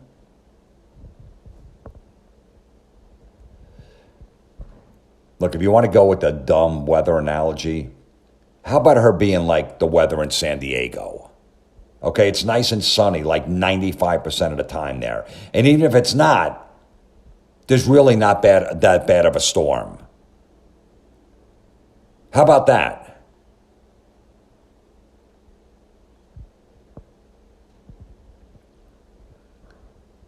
If you can't handle her storm, it's really a fancy way of saying that she's going to bitch at you if you leave your socks on the floor instead of putting them in the hamper.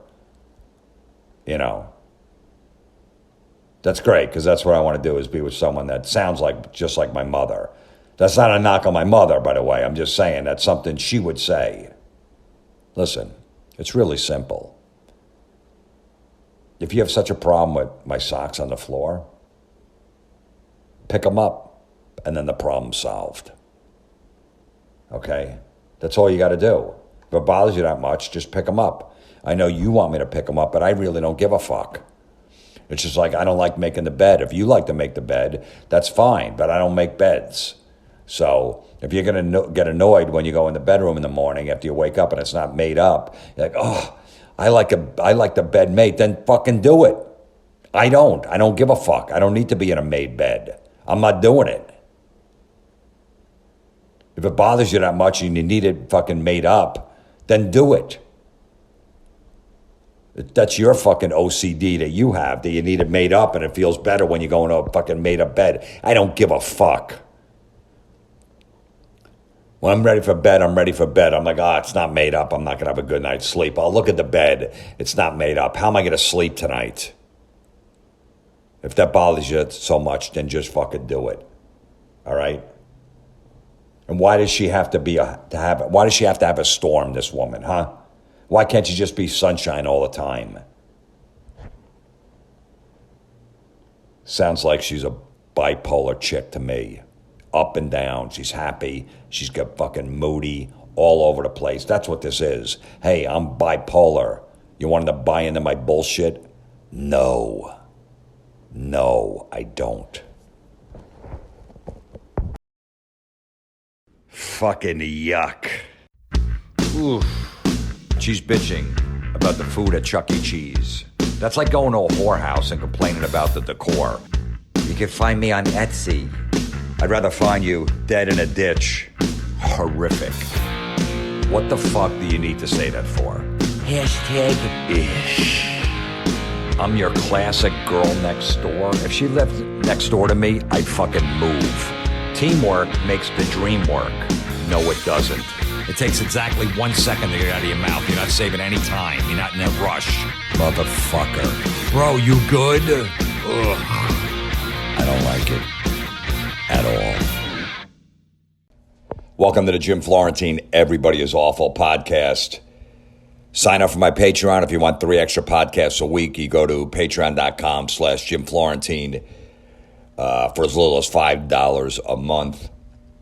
Check me out. I'll be in Rochester, New York this weekend, July 14th through 16th at Comedy at the Carlson. Then I'll be July 21st in Fairfield, Connecticut with Don Jameson, Penfield Pavilion, whatever the fuck that is. July 22nd, Days of the Dead Comedy in Indianapolis, Indiana. I don't know what the fuck that is.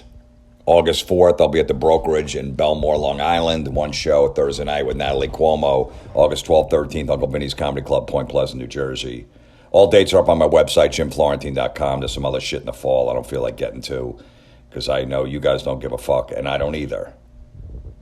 So there you go. comedymetalmidgets@gmail.com is the email. Please send in anything you think might be good for the podcast. So there's this weatherman that does a local news, the local morning, whatever. And he's a weatherman. And he sent me this video. He's a fan of the podcast. I played it on my Patreon. It happened last week. So everyone didn't hear it that listens to this podcast. But they were in the middle of a segment on actual live TV. And he's the weatherman, and I guess he got the anchor. And the anchor, they were talking back and forth before he throws it to the weatherman. And he said some awful slang word. And the weatherman, who's a fan of the podcast, called it out on the air live. Now, I don't have my equipment with me. I'm on the road, so I'm going to try to play this. It should work. But you have to hear this actual audio. There's video of it, too, which is fucking awesome. But he sent it to me. It was fucking great. So give me 1 second here. I'm picking out some Brussels sprouts, some green beans, and I'm going to run out the door really quick to my car, but I'll be back. We're talking how you can save on your grocery bill coming up. All right. We'll have some more from Megan coming up, but good morning, and thank you so much for joining us on your Wednesday morning, July 6th. I'm Luke Birdsall, and I'm joined by none other than meteorologist Steve Knight talking about your Wednesday morning forecast. All right, but first, Megan's got an entire grocery store there at Carnes, and she's making off with Brussels sprouts and green beans? Yeah, I know. What? She couldn't do a little better than that? Well, hang on. Brussies are good. Brussies? Did you just say Brussies? I meant... You're a grown man, Luke? I call them Brussies. Brussies, yeah. Okay. I was a kid. I grew up eating my vegetables all the time. Are green beans, are they greenies or beanies? Beanies.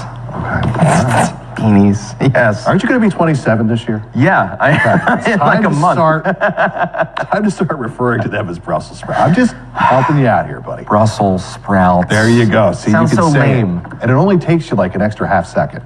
And you don't say Brussies. Brussies. Okay. That's a good way to start our Wednesday. You know, How great is that? Calls him out on the air.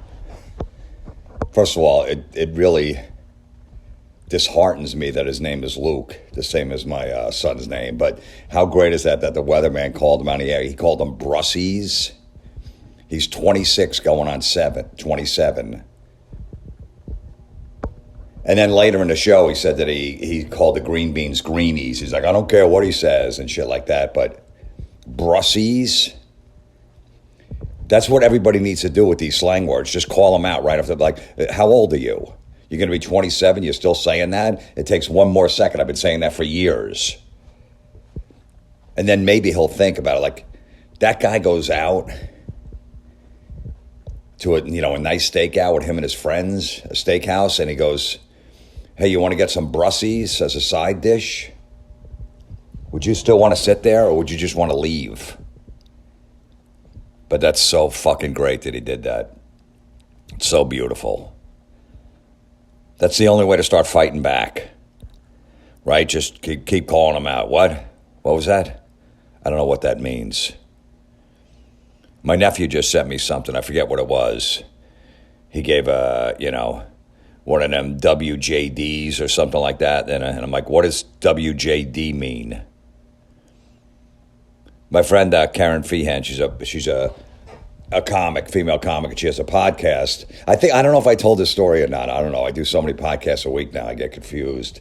But I was going to do her podcast, and she sent me a text message. She goes, can you do my pod this Thursday? And I just wrote back, what is a pod? I don't know what that is. She goes, podcast, LOL. I go, I never heard that before. I go, please don't say that ever again. She's like, it's an abbreviation. I go, I don't care what it is. Just say pod. It's 4 extra letters to type out. It's called a podcast. And she took it as, she was laughing about it. But still, you want to do my pod? You can write it out. You really can. I don't care if you type it, and everybody's fucking, sending text messages, 300 a day. 4 extra, type in 4, ding, ding, ding, ding, is maybe a second and a half. You can write the whole thing out. Anyway, so this one will be, I think it's going to be dumb inspirational quotes. Maybe a couple of never happened stories. A lot of people getting called out on it. As soon as they post them, people are starting to be on to these people, that they're just making it up. But this one was posted the other day. May you never be the reason why someone who loves to sing doesn't anymore. But what if they suck? What if they're embarrassing themselves? Right? What if they go, just spending all this money because they think they're going to make it and they want to go in a studio and they're spending, $100,000 to get a top producer and they can't sing. And you need a friend to tell you, hey, listen, man, I wouldn't waste your money on this shit. What about that? You shouldn't say anything? You should just let it happen, right? Just let them waste their money when you go, hey, listen, man, your voice really isn't there. I mean, if you really listen. But no, you're going to let them blow away to 100,000 because you're not supposed to be the reason why someone who loves to sing doesn't anymore. I went for singing lessons when I was like 15 or 16. All my friends were in a band. I wanted to be a band. I couldn't play an instrument, so I said maybe I'll be the singer. I went for singing lessons one time. And this woman goes, at the end of it, she goes, hey, listen, you just don't have an ear for music. I don't want to put you down. I don't want to discourage you, but you just don't have it. You might be able to develop it at some point, but right now I don't see it.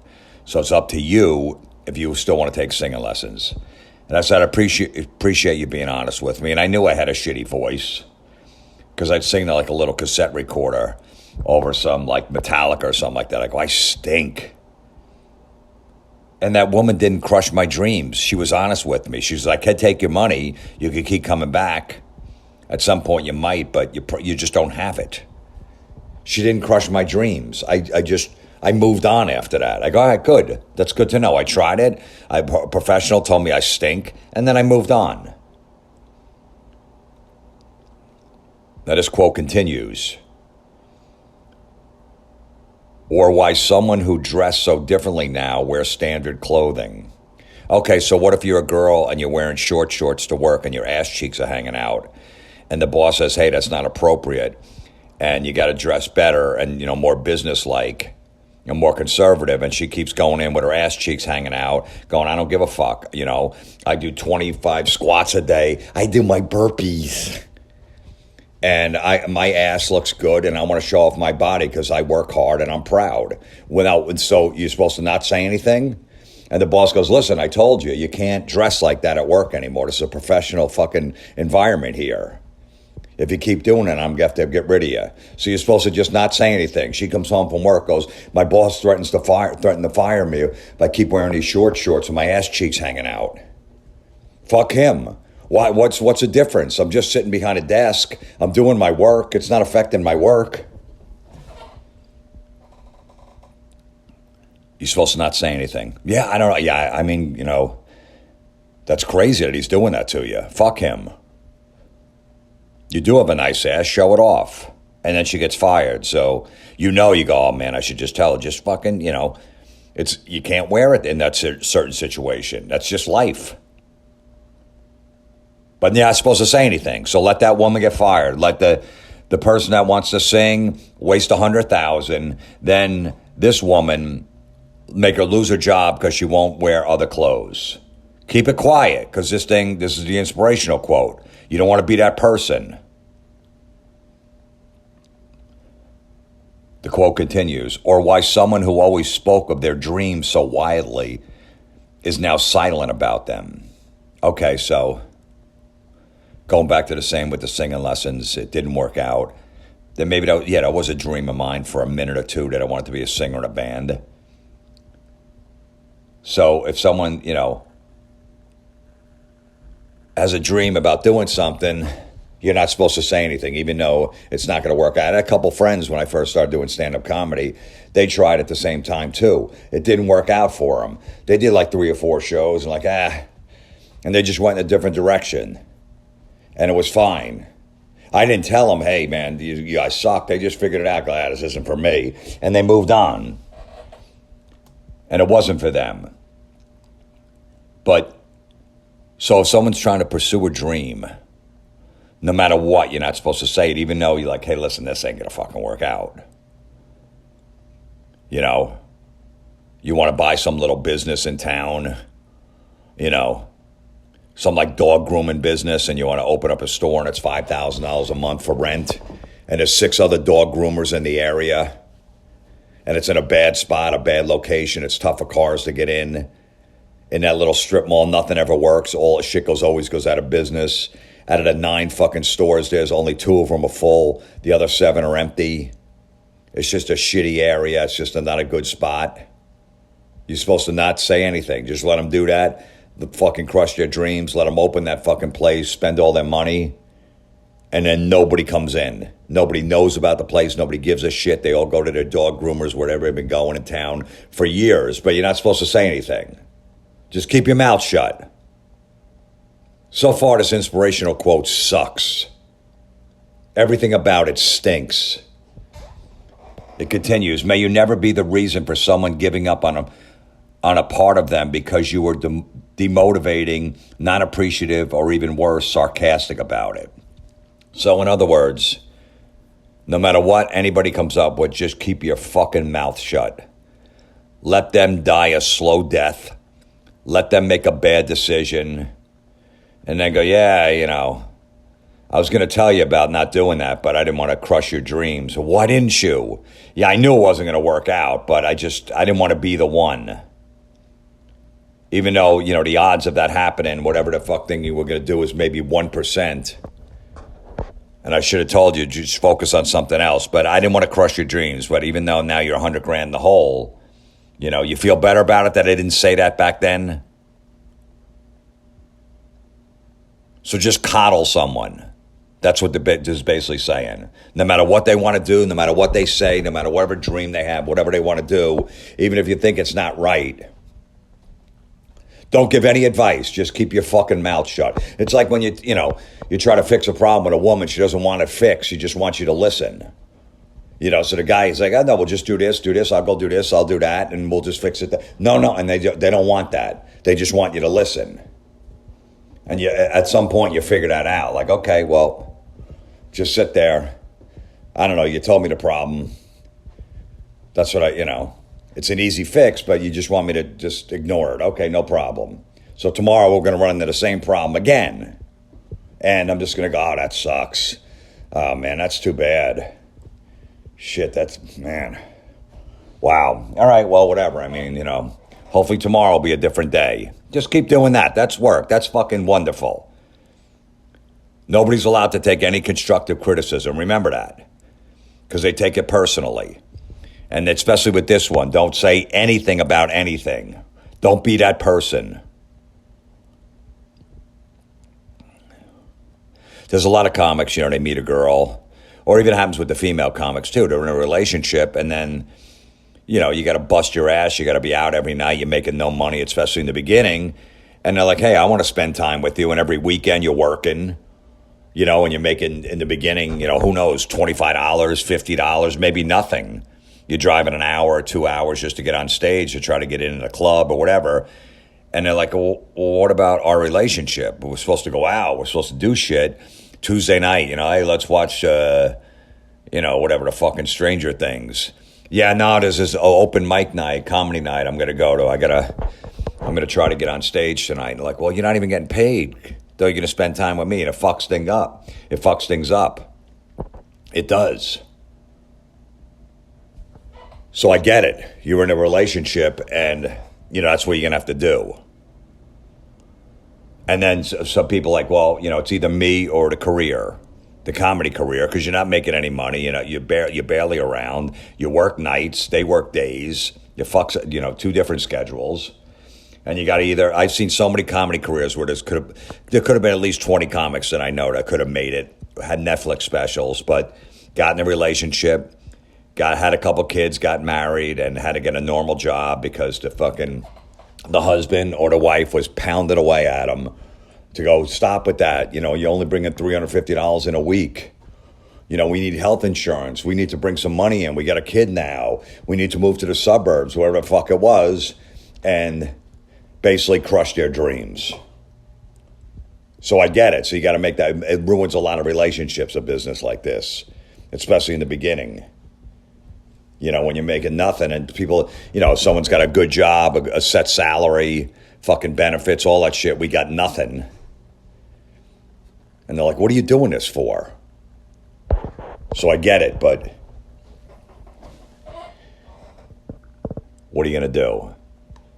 The two girls that broke up with me when I first started doing this, I'm not mad at them when they go, you're making like $300 a week. You're still living with your parents.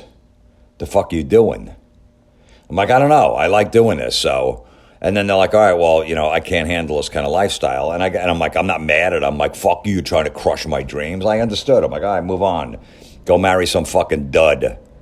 Go live in the suburbs. Yeah, what a great life. Yeah, go to bed at 9 o'clock every night. It's fucking awesome, isn't it?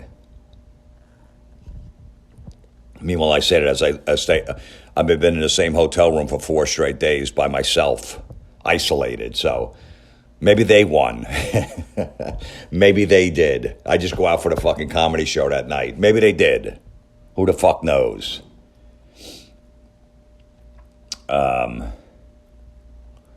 Listen, I've said it a million times. These inspirational quotes are not helping anybody. Nobody's getting inspired by them, all right? Nobody gives a shit about your workout. No one's going to start working out because you are. Some people, it's a competition thing. Okay, it might affect maybe 2% of the population. Some chick's doing fucking, I did my 100 of burpees. I'm going to film it every day. I started at 10 and now I'm up to 100. This is my journey. And then some other chick's like, yo, fuck her. I could do more than that. Watch. And I work out the same gym with her. Watch, I'm going to fucking blow her away. There's maybe 2-3% of the population that's just doing it because they're competitive and they hate losing and they can't stand that person. They want to beat everybody in every aspect in life. God forbid you play a board game with them or anything like that. They're fucking taking this thing really seriously. And they're all on edge. Everyone's having fun. And they're just fucking being an asshole about everything. I have to win this. What'd you win? You and your friends are, renting out a fucking Airbnb to hang for the weekend and you're playing some stupid board game. And you haven't seen each other, you're having a good time, but you're so motivated that you're in a fucking bad mood. Everyone else is just fucking around, taking their time. Hurry, it's your turn. Go. Yeah, how's that? And then you win. Whatever it is, the card game, whatever the fuck you're playing. It's midnight, everyone's drunk. Does anyone get a care? Then we're going to be talking about that next day. Yeah, I can't believe she won. Wow, she's great. He's great. He's amazing. That make you feel good? Yeah, I won. Fuck it. Here's another one. This is posted in a gym on the mirror. Someone wrote it. If you quit now, you'll end up right back where you first began. And when you first began, you were desperate to be where you are right now. Keep going. Okay, so you might want to try something, like I said, and go, try it for a few times, like my comedy friends in the beginning. They were desperate to get on stage. All of us, let's go to this open mic. They figured, it's not for me, and then they moved on. So they quit because they're like, I don't want to do this. Everybody does that. Like, I might want to try this. I might want to do this new workout. I want to do that TPX fucking 90, whatever that is. I might want to do that gay CrossFit shit. Let me try a different workout. Let me go work out in the warehouse for $200 a month and throw a fucking tire around. Or something like that. And then they go, this isn't for me. I don't like this. Does that mean you got to hang your head low and walk away? Go, man. When I first began the CrossFit, that's what I wanted to do. I wanted to do the CrossFit games. I wanted to run through mud on the weekends. I wanted to make sure I got a picture. My friend taking a picture at the finish line with mud all over my face so I can post it because I'm a fucking weekend warrior. I'm out of control on the weekends. And then when that's done, I'm going to take a shower and I'm going to go drink some fucking craft beers. I'm going to drink some Summer Shanty, Beyonce, whatever the seasonal beer is, and we're going to celebrate. But according to this, don't ever quit. Even though you might, that CrossFit workout might fuck your neck up, your back, your shoulder. God, this isn't for me. I'm too old for this. My knees can't take it. Just remember, you were desperate to try it. You got to just keep going, no matter what. Blow that shoulder out. Fuck that knee up. You might even fucking, screw up your back. It's okay. Just keep doing it. According to this, don't ever stop. You're not supposed to stop. Anything you might have a dream at, or you go, I'm going to do this. I'm going to focus on this. I'm going to see where this goes. You're never supposed to stop, no matter what. You want to be a real estate agent all of a sudden? You see the commissions your friends are making? You figure, I'll do this. I'll make some money on the side. I'm a good salesman. You get your license. You do all that shit.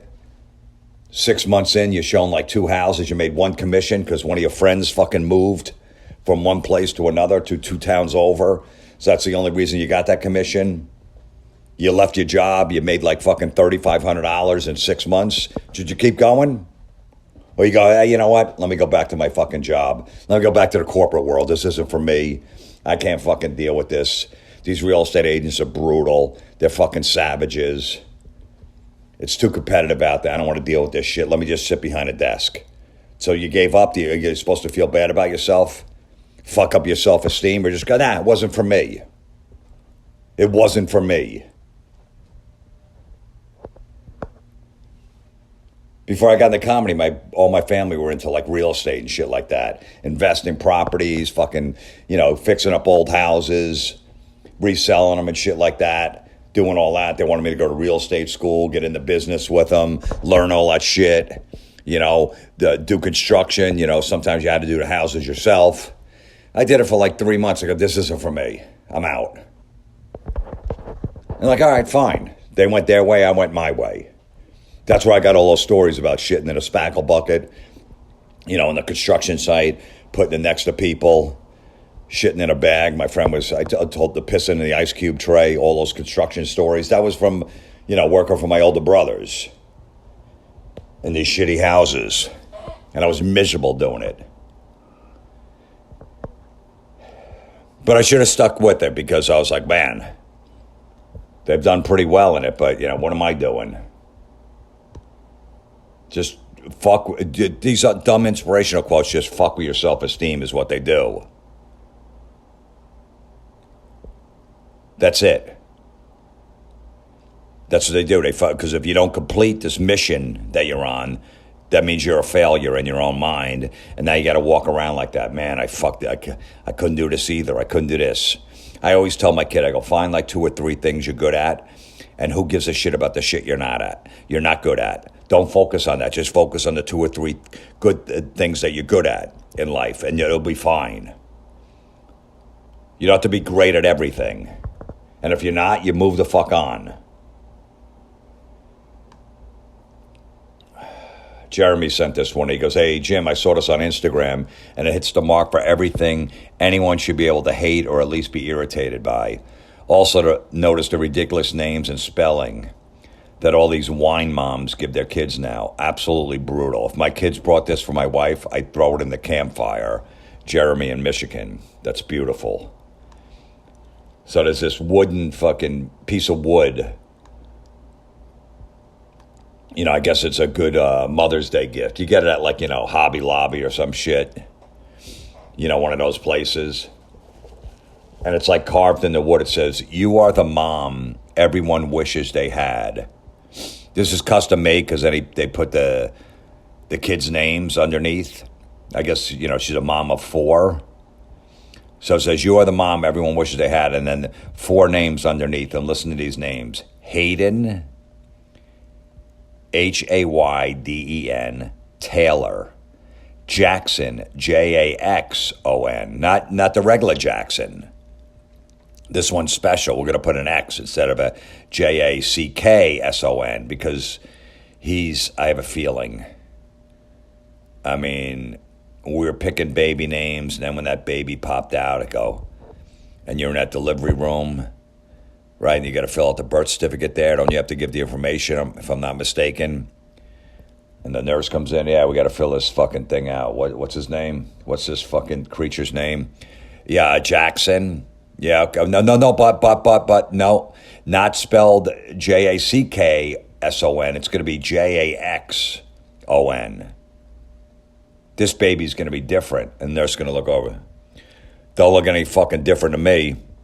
It's got slime all over it. It's crying. It looks like a fucking alien. But, yeah, okay. Jackson. Yeah, good luck. And then the last name on here is Miley. Myle. IE. Yuck.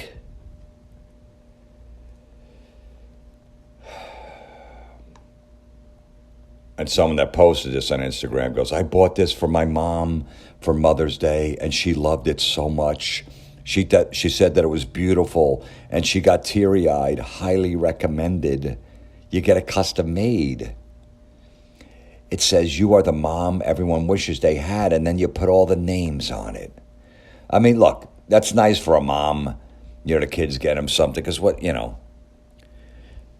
like my kid, he ordered me something for Father's Day. And he's like, Dad, it still didn't come in. I feel bad. He handed me actually $40 on Father's Day out of his own money. He goes, here. I go, what's this for? He goes, your gift didn't come in. I feel bad. So here I go, I don't want your money. Don't worry about it. He goes, no, I know, but I ordered your gift and it was supposed to come and it's delayed for some reason. I go, don't worry about it. It's fine. And it still hasn't come in. It's fucking July. And I haven't even thought about it until just this second. I don't care. He's an 11-year-old kid. I don't give a fuck. I'm not going to think he likes me more because he got me a gift. He's fucking 11. He's hanging out with his friends. You think he's like, oh, fuck, I got to go to Hobby Lobby and get my dad a sign. But goddamn, she got teary-eyed because she was hoping. That's why this woman got teary-eyed, because she was hoping for like a gold bracelet or earrings, that the husband would get her and say they were from the kids, and the kids didn't fucking buy them. So she got teary-eyed because that's what she really wanted. Instead, she got a fucking piece of wood. She got a piece of wood for Mother's Day. And the Jackson and Miley and fucking, what are these other dumb names? Jackson, Miley, Taylor, and Hayden don't have the money to go to the store to get that. So the father bought it, got it custom made for them, put the kids' names on it, said it was from them. The mother knows. She wanted those matching earrings because she got the bracelet for her birthday, and she thought the matching earrings would come for Mother's Day. Instead, she got a fucking piece of wood. That's what she got. You are the mom everyone wishes they had. So all the kids in the neighborhood I wish she was my mom. Listen, nobody is excited to get a piece of wood with some words written on it, all right? It makes you look like you forgot to get her something for Mother's Day. You just grabbed a marker and ran out to the backyard to find something laying around that you can write some shit on. There's no effort in that. So everybody wishes they had a mom who named them something stupid like Jackson. Everybody? Hayden, Taylor, Jackson, Miley. It's like somebody dared her that she couldn't name the next kid something dumber than the last one. That's what it is. What's your first kid's name? Hayden. Taylor, all right. That's if it's a girl, that's a kind of a normal name. Taylor, all right. Now you're back on track with Taylor. It's not great, but okay. Oh, you have another kid? Yeah. What are you gonna name it? Oh no, Jackson, but this one's with an X. Oh boy, you're gonna see if you can top that one. We're off. Yeah, Miley, but we're gonna spell it M-Y-L-I-E. Not M-I-L-E-Y like Miley Cyrus. No, this one's different. This Miley is going to be different. She's not, and neither are you. I mean, if you think about it, like this sign actually insults everybody who sees it. It's basically saying, your mom fucking sucks. You wish you had mine instead. Like his friends are going to be over looking at that sign going, yeah, what's wrong with my mom? Yeah, every other mom, the friend's mom is always cooler than your real mom because your real mom's got to boss you around, tell you to fucking brush your teeth, go to bed. Hey, no, we're going to the dentist now. I don't want to go to the dentist. You're going anyway. I hate it, whatever. The mom down the street, you're just hanging out. Hey, you want some fucking cookies? I'm going to make you pizza. You want some cake? You want some ice cream? She's fucking great. She has you for an hour or two. Of course she's going to be nice. Wow, I wish I had that mom. Yeah. Watch when you leave what she does with her kids. Come on, Jackson with an X. You got to go take a bath. All of a sudden that mom's not so fun anymore. But the mom down the street, she's great. Oh my God, we go over there, whatever you guys need. Hey, I got some snacks for you. Go down to the basement, watch Netflix. You want some fucking soda, whatever you want. Yeah, she's great. I wish I had this mom. Do you? Probably not. But I'm sure Jackson is a special kid. And it's not the kid's fault. It's not at all. This woman saw Miley spelled M-Y-L-I-E, or she liked Miley, right? I bet you she always liked that name, Miley. And then Miley Cyrus came along, and she's a little fucking raunchy. She's showing her tits. She's got her, naked half the time. Tattoos all over. And I love the name Miley, but she ruined it because she's just trash. That's a trashy woman. She's got a foul mouth. So she goes, but I love the name Miley, but I'll spell it different so I won't be associated with it. You are. You are, okay? If you're out with a group of friends and you go meet some people, yeah. Hi, this is Emily and Miley. Hey, how you doing? I'm James and Steve. Yeah, how you doing? What's your name? Miley? Hi. Is she gonna go, yeah, it's Miley, but it's nope, I just want to let you know. It's Myle, not spelled like Miley Cyrus, because I don't give a fuck. Yeah, so what? Oh, really? Yeah, whatever. No one's going to say that. So until you have to actually spell that out, nobody's going to give a shit. Oh, you're Miley? What? Like Miley Cyrus? Yeah. That's what she's going to say. God forbid someone says that to the mom. Yeah, but it's spelled different. I don't want to associate with Miley Cyrus. She's trash. So that's why I love that name, but I spelled it different. It's really going to make a big difference in life. That's a dumb, stupid move. And your kid, every time when he has to give the name, I got to give my name over the phone to these fucking dummies on the other end when I'm ordering something or whatever. What's your last name? Florentine. Can you spell it? I go, it's just like the chicken. You know, like the Florentine chicken, Florentine on the menu. Oh, okay, yeah. And they know how to spell it. That's what I do. So every time Miley's got to get on the phone, Miley, but it's spelled. Ugh. Just brutal. But blame it on these dumb parents. Okay? You live in the middle of a neighborhood with all the other kids that go to school. You're a mom. You got a husband. You fucking do pretty much everything any other parent does. You're not special. Your kid's not special. Nobody gives a fuck. Just because you put a Y in there and didn't spell it the right way is not going to make any difference whatsoever. You're still going to have to fucking register that kid for school, bring him to the dentist, get his fucking vaccination shots, all of that stuff. But you did a good job. I like it. I saw it one time spelled Miley, M-Y.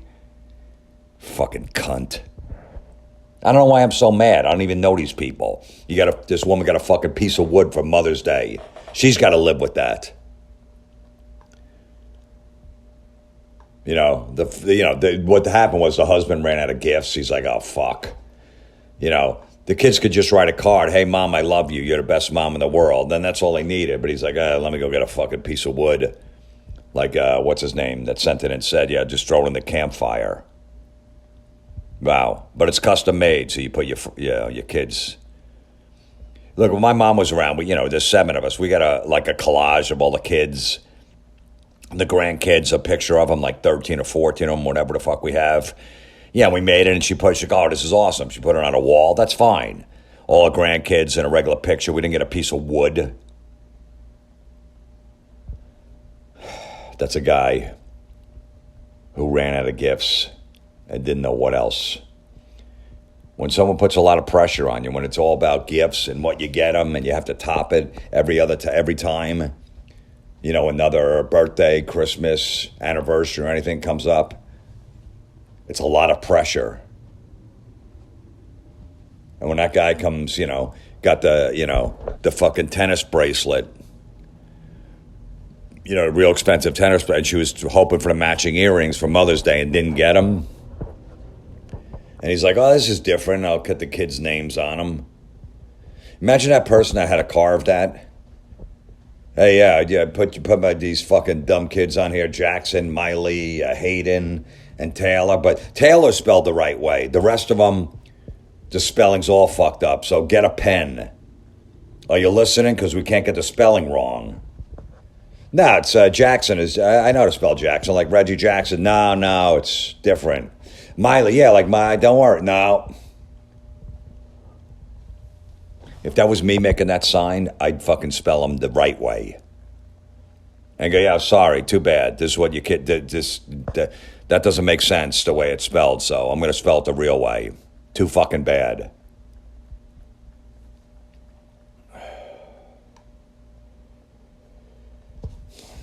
April sent this one in. She goes, Jim, it's nice to see not one single person liking this dumb shit. This was posted 2 weeks ago. So no one liked this. Someone posted this on Facebook. If you fail, never give up, because fail means first attempt in learning. End is not the end. In fact, END means effort never dies. If you get no as an answer, remember NO means next opportunity. Change your mindset. Okay, if you get no as an answer, remember NO means next opportunity. So if a guy really likes a girl and he's like, hey, why don't you go back to my house, sleep over, you know? And it's like the second or third date. She's like, nah, I don't think that's a good idea. He's supposed to just move on to the next opportunity. He likes this girl a lot. He figured he'd throw that out there. She had a couple of drinks. He doesn't want to get a fucking, you know, a DUI or anything like that. So he's just, you know, offered, of course, he still wants to fuck her. But he's throwing it out there and see what she says. She goes, nah, that's good. I'm okay to drive. And he really likes this girl. He's like, man, all right, no problem. He doesn't take it personally. He just figured, all right, I'll throw it out there. And we don't even have to have sex in his mind. I just, you know, let her stay over. I want to spend some more time with her. She could sleep on the couch. I'll sleep on the couch. I don't give a shit. But she says no. So then, okay, well, fuck her then. And then he just completely ignores her. The next morning, she sends him a text. Hey, I had a great time last night. It was awesome. Thanks for inviting me to stay over, but I just felt like, you know, I should get home. I had to get up, get some shit done early. You want to see each other later in the day? You want to go for lunch? He moved on. He's on to the next opportunity. That's what this thing says, that no one liked and no one commented on. Go to the next opportunity. Fuck her. She said no. All right, sorry. Yeah, no, and then, you know, he runs into her like 2 weeks later at a bar. She goes, you know, I've been trying to get in touch with you. Yeah, I know. I just, you know, you said no that night, that you didn't want to stay over. I put the offer out there. So, you know, some asshole on Facebook posted this inspirational quote, said if you get a no as an answer, remember NO means next opportunity. So I just moved on. I'm trying to fuck some other girl. So sorry about it. You should have said yes that night, but I followed these dumb inspirational quotes. So don't blame me. Blame the guy that got no likes and no comments on the shit that he posted.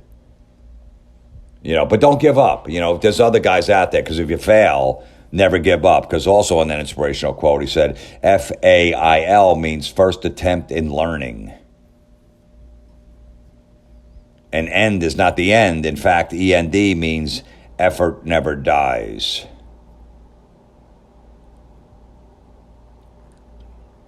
So, what happens when it's the end of the football game? After the fourth quarter, and the score is 37-21. Does that mean end is not the end? Effort never dies. So as the players are walking on the field, you know, the game's over, they're shaking hands, you know, going to the locker room, they should still be tackling each other. They've got to find a quarterback, Aaron Rodgers, the defensive lineman, and try to and just fucking tackle him when he's got no helmet on and he's shaking hands with a former teammate. I go, what the fuck are you doing? Nah, it's END means effort never dies. So that's why we're sorry. Field goal kicker going to go out there, go find a holder. Hey, man, come on. Even though there's, you know, 300 people on the field shaking hands, walking out, walking in the locker room, he's going to line up for another fucking field goal. It's not I know it's the end of the game, but end doesn't mean end. It means effort never dies. So I'm just going to keep on trying to kick field goals. Even though there's not anyone rushing me, there's not anybody on defense, fuck it. Because I read some dumb, stupid inspirational quote, and I'm a fucking asshole, and I'm a follower. So whatever someone, that's great. I love that. The same person goes, you know, that might write a comment on that. That is awesome. That is inspiring. Writes that, and you know what they do? They go right back to TikTok and watching little kids kick each other in the balls, and they laugh. That's a sad life. Fucking yuck. Oof. She's bitching about the food at Chuck E. Cheese. That's like going to a whorehouse and complaining about the decor. You can find me on Etsy. I'd rather find you dead in a ditch horrific. What the fuck do you need to say that for? Hashtag ish. I'm your classic girl next door. If she lived next door to me, I'd fucking move. Teamwork makes the dream work. No, it doesn't. It takes exactly 1 second to get out of your mouth. You're not saving any time. You're not in a rush. Motherfucker. Bro, you good? Ugh. I don't like it at all. Today's Patreon podcast is actually on Thanksgiving. You know, I haven't seen too many Friendsgiving things this year. Maybe people moved on from that word. I think so, because usually I get a ton of them. It's, you know, the same around Halloween with the pumpkin shit. But this year I didn't really get anything Friendsgiving. I haven't seen anything like that. I haven't seen any posts about, you know, hey, we're having a Friendsgiving this weekend on Thursday. So maybe, just maybe people moved on from that word. I hope. I pray that they have.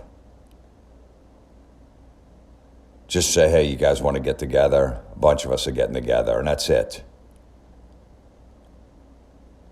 You don't have to make up that word. It doesn't, okay, because it's Thanksgiving, but it's you're hanging out with the friends.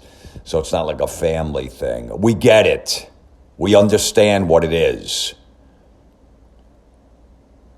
It's not going to be family members. It's not going to be your family members and your other friends' family members. There's going to be a bunch of people that are friends get together. We understand.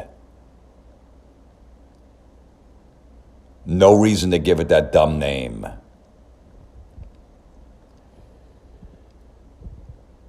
Matt's, you know, yesterday I talked about this Mount Washington bumper stickers, and Matt sent Mount Washington is in New Hampshire.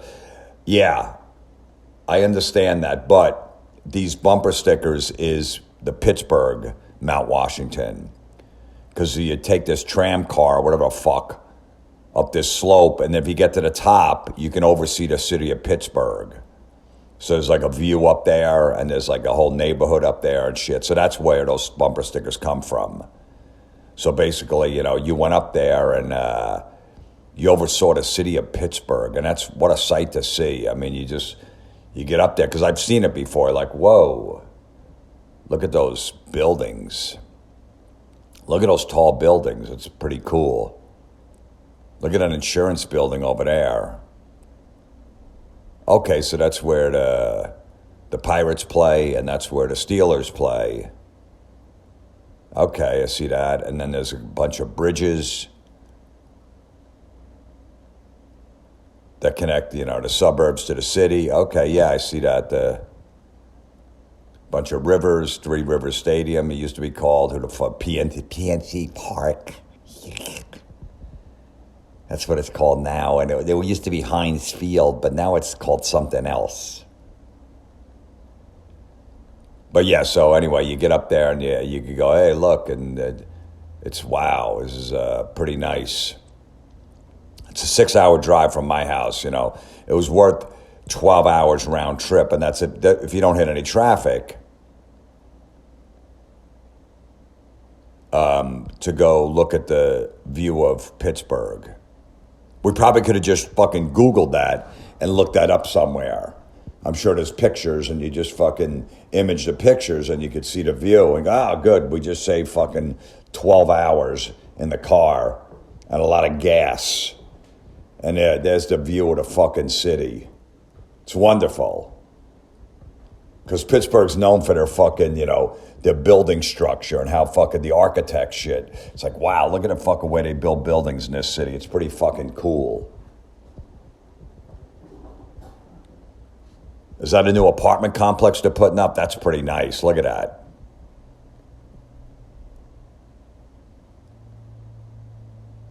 It's pretty, this is great. Anyway, this week will be, today's podcast is going to be inspirational quotes. But first I want to get to a story that didn't happen.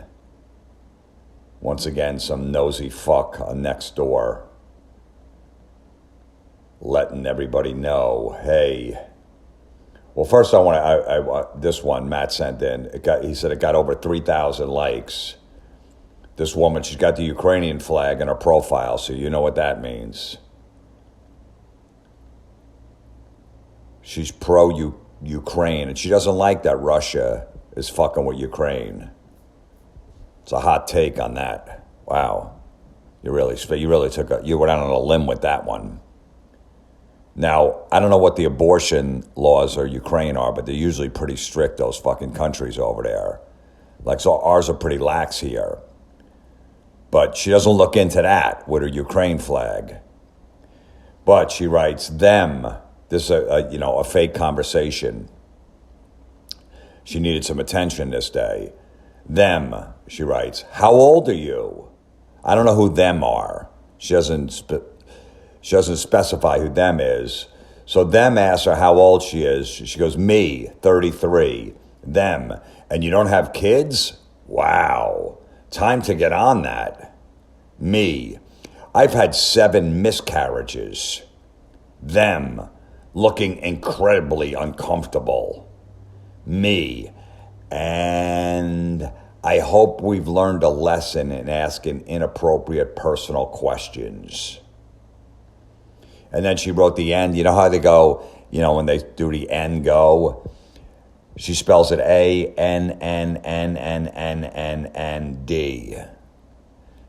And go. Do you really think someone said you should get on that? So when she said I had 7 miscarriages, they just looked incredibly uncomfortable. Did they say anything? Or did you say, sorry to hear that? Oh, I'm sorry. I didn't mean to bring that up. They didn't say anything. They just looked uncomfortable. And that was it. You didn't have 7 miscarriages. You're lying. Okay.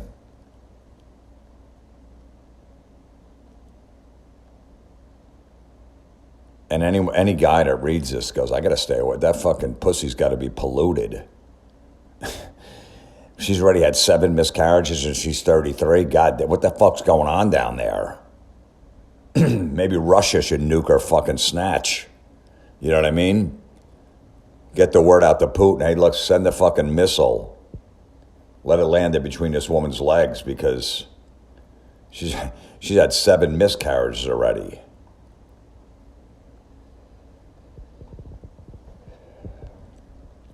One more. I'm fascinated by these made-up stories. I really am.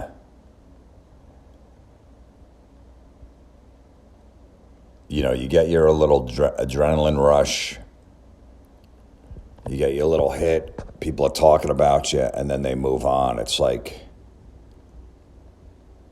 are you that addicted to that shit? You need that in your life. And then if people start calling you out on your lies, then you get mad. You'll get mad at them, and you'll turn on them because it's almost like a drug addict or a alcoholic that you need to help, and they keep making up lies, and you try to help them.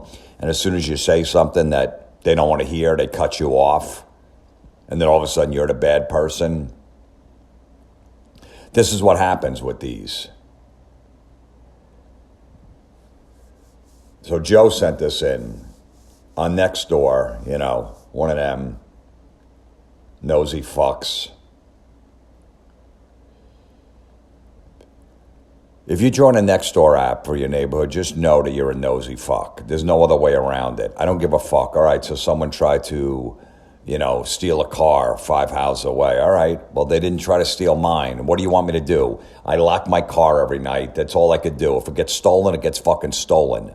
All right, I park my car on New York City streets 2 or 3 nights a week. Okay, it could easily get stolen there too.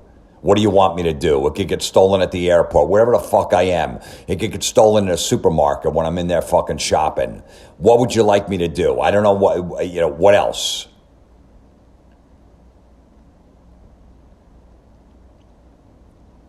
So this guy writes, possible home invasion. Ooh, sounds really fucking scary, doesn't it? That's a good heading to it. So now people are like, holy, what is going on in this neighborhood? There was almost a possible home invasion. What? I got to read this now. He goes, I happened to hear 3 small motorbikes at 5 a.m. Sunday morning drive up behind my home.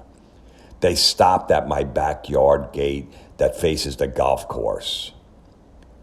A wrought iron fence / gate.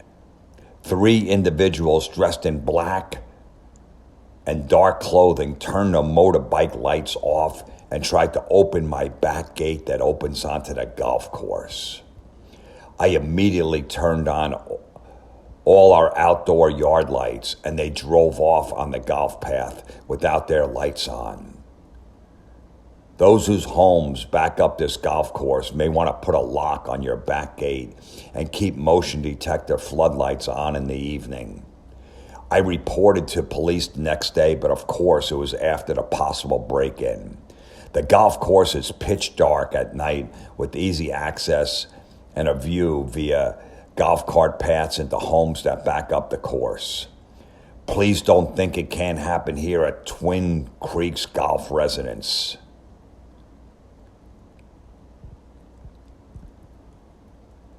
So one woman responds, get big dogs and buy guns. Yeah? Get big dogs and buy guns. So a golfer, who's looking for his ball, he shanked into a guy's backyard's gonna get shot by this paranoid fuck. That's good. Possible home invasion. This is the kind of guy, like when a car passes his house really slow, he probably thinks there's a possible drive-by shooting. I saw people in there, they looked at me, and they just kept staring as they drove away.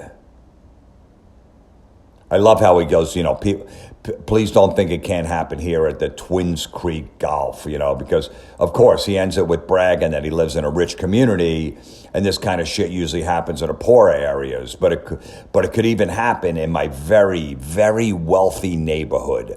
I live off a golf course, so I'm in a wealthy neighborhood. If it did happen at all, do you think that maybe it was a bunch of kids on motorbikes fucking around and not dangerous armed intruders? I think that's a pretty good bet.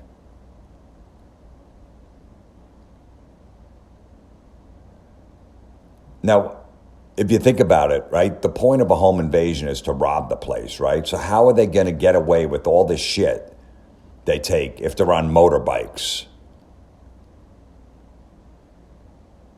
You know what I mean? So they're like, fuck, man, we should have thought this out because I got to drive with this stuff and hold it at the same time and speed away and try to find a fucking path to get away from the cops because, the guy's going to call the cops with all this shit that I just stole. This probably isn't a good idea. Hey, let's steal stuff on motorbikes because that's easy to fucking get away with.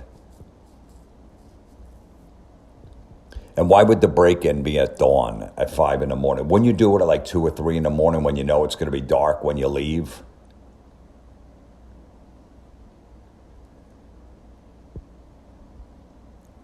But think about it. I mean, this guy's got a point. Like, these guys want to do a home invasion, but they drive 3 nosy motorbikes up to the gates of the house. Why would they do that? Wouldn't most home invaders want to be quiet so they could sneak up on the house? Not these guys. Don't turn the motorbikes off, a fucking, 200 yards away and walk them over there so it doesn't make any noise. 5 in the morning, these nosy motorbikes. Couldn't have just been kids out fucking up all night. And go, let's take the motorbikes off. And of course they want to go on a golf course. They want to go fucking ride on, hey, let's go ride on a fucking golf course. Maybe they'll ride on the fucking greens. Fuck it. It's 5 in the morning. They try to open the gate. Ah, shit, how are we going to get in here? That's what they were doing. But this guy, he just wants to let everyone know, be careful out there. You never know what's going to happen, especially in this rich neighborhood that we live in. Can you believe it? That these people might be doing that here?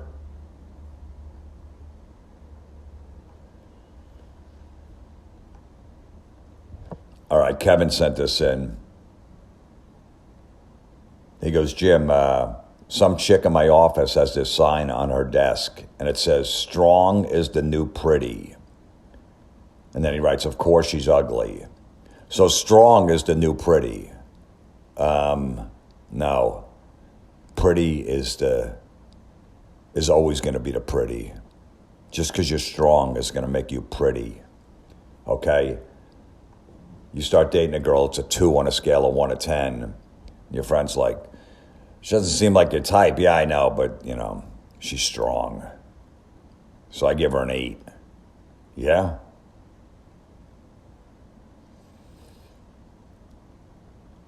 I don't know. So strong is the new pretty. As far as I know, there's no how much can she bench press category in a Miss America contest. But maybe they just added. Obviously I don't watch it, but I would think that would be some kind of news I would know about. But maybe they just added it this year. Look, she can bench press fucking 275. She's strong. She went through a divorce and, got fired from a job that she loved. So she's strong. She's pretty.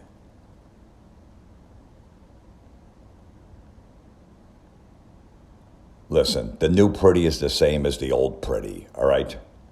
That's why you don't see chicks who look like Rob Gronkowski in a Victoria's Secrets catalog.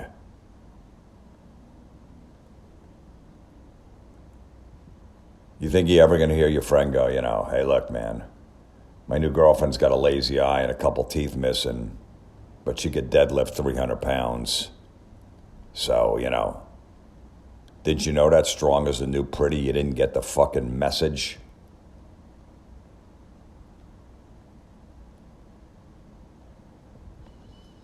I mean, think about it. Like the next time your wife or your girlfriend tries on a new dress and she goes, how do I look?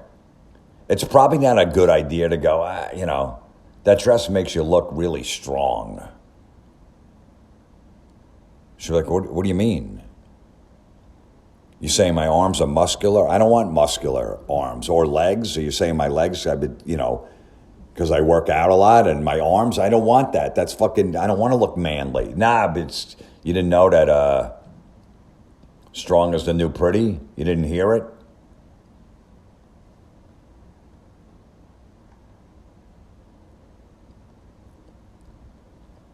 Listen, the guy already said, Kev said that girls, she's not that good looking, so that's why she has a sign on her desk. This woman's not going to get a lot of dates, but I bet guys in her office are going to ask her to help her move some shit around. Hey, can you help me move my desk? I got to move it over by the window. It's really fucking heavy because, strong is the new pretty, isn't it? Once again, whether it's physical strong or mentally strong, once again, a knock on women that they're not strong, that men are strong, but women are weak and can't handle anything. Women can handle more shit in life than men can, easily. Okay, maybe they fucking don't take a breakup as good sometimes, but a guy doesn't either. But as far as being strong and being able to handle things and being a mom and all that bullshit and all that fucking craziness, they're strong. But once again, you got to put down women going, we're weaker, but look, we're strong. Like there's no strong women out there at all that know how to fucking deal with life from day to day. It's just the men know how to do it. There's not a million men fucking just, playing video games, jerking off into the basement, addicted to porn. All the mass shooters are all fucking men. They don't seem so strong, right? They got fucking anger issues and take it out and just fucking go in a place with a gun and just start blowing away people. They don't seem that strong either, but it's the women that we have to worry about.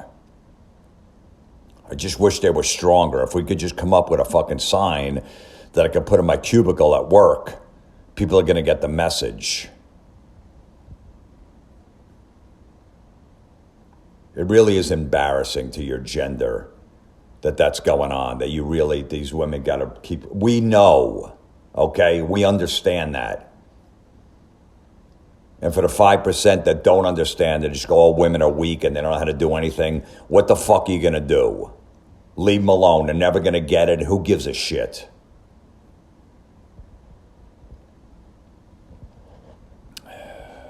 Brian sends this one and he goes, Jim, I don't even know what to say about this one. And this quote is, purpose is an incredible alarm clock. Huh? What? Purpose is an incredible alarm clock?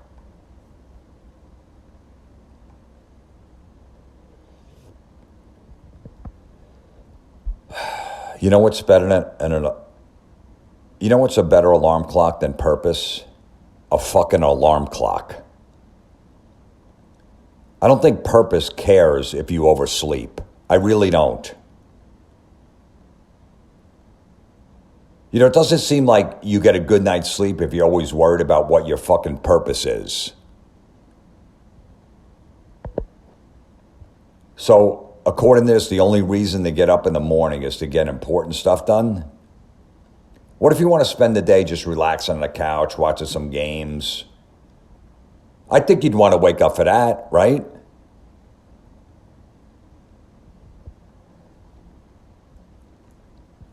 I want to see this guy who posts this on social media when he comes in late for work. What's he going to say to his boss? Hey, sorry, my purpose didn't go off this morning. Yeah, I said it, but it just didn't go off. And of course, in the comments, there's only two, but somebody wrote, powerful. No, it isn't.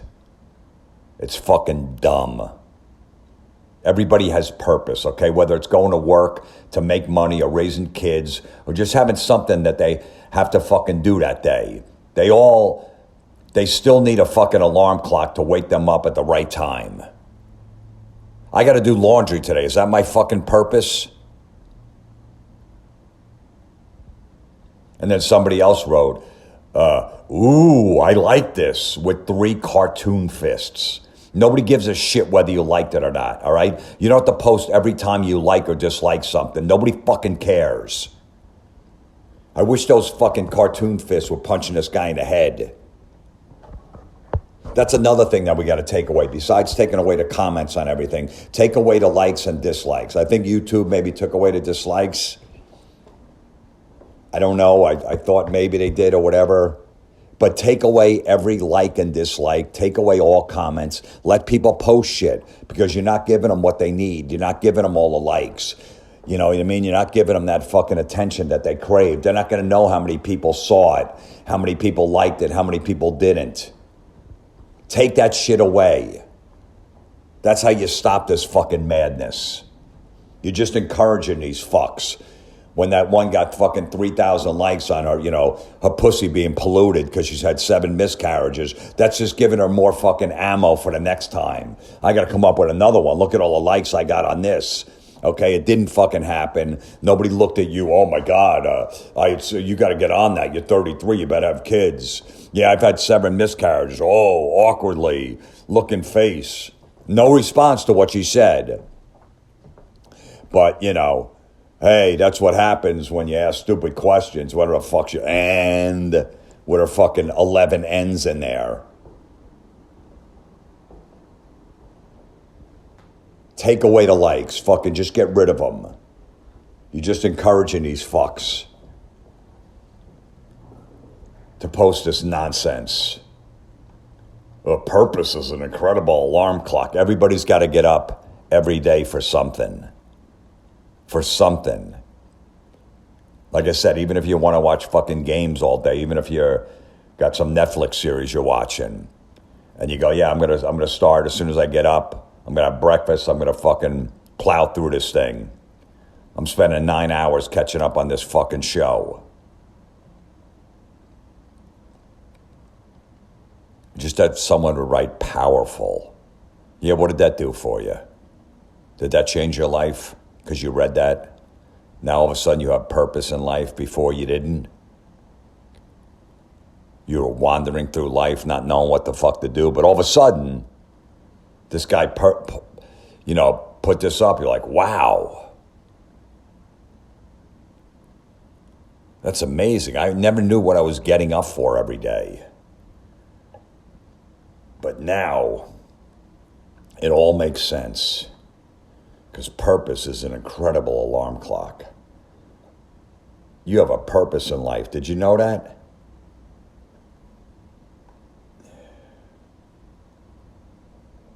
Devin sent this in. He goes, Jim, wouldn't this get exhausting after a while?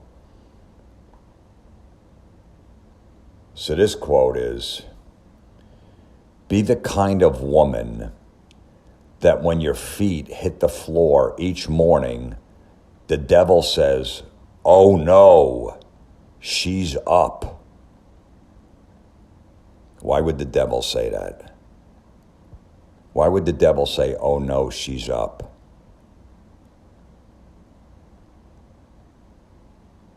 Why would the devil know? The devil would be peering in your bedroom. Does the devil see everything just like God sees everything, right? See every moment of every fucking second with all these people in the world?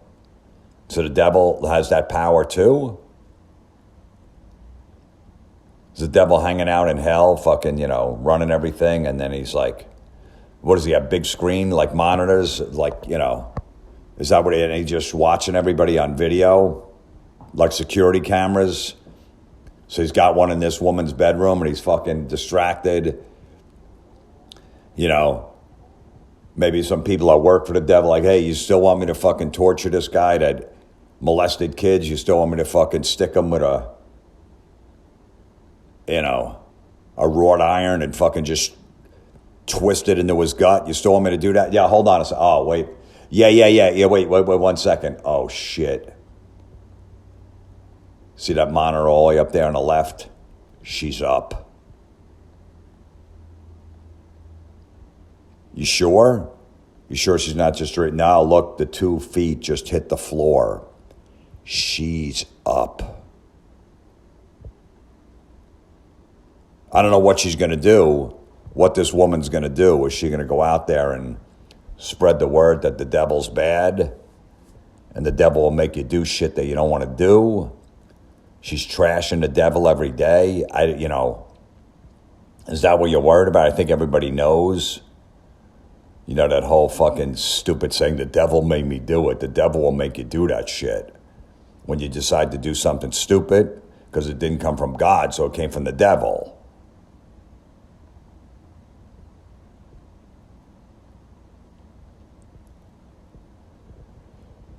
But this, be the kind of woman that when your feet hit the floor each morning, the devil goes, oh no, she's up.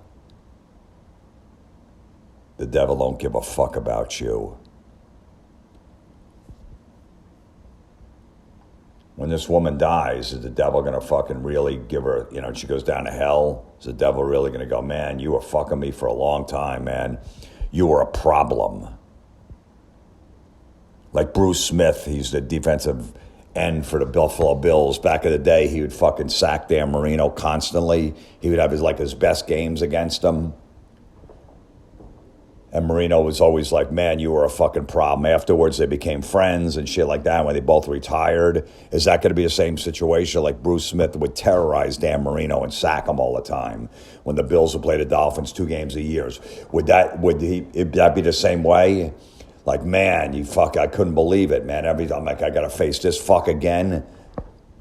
Is that what the devil's going to do when he finally meets this woman? Oh my God, when those feet hit the ground. Now, what if that woman, going back to that last story, what if that woman just wanted to hang out and she was watching a Netflix series and just wanted to chill on the couch all day and catch up on her stupid shows, whatever she watches?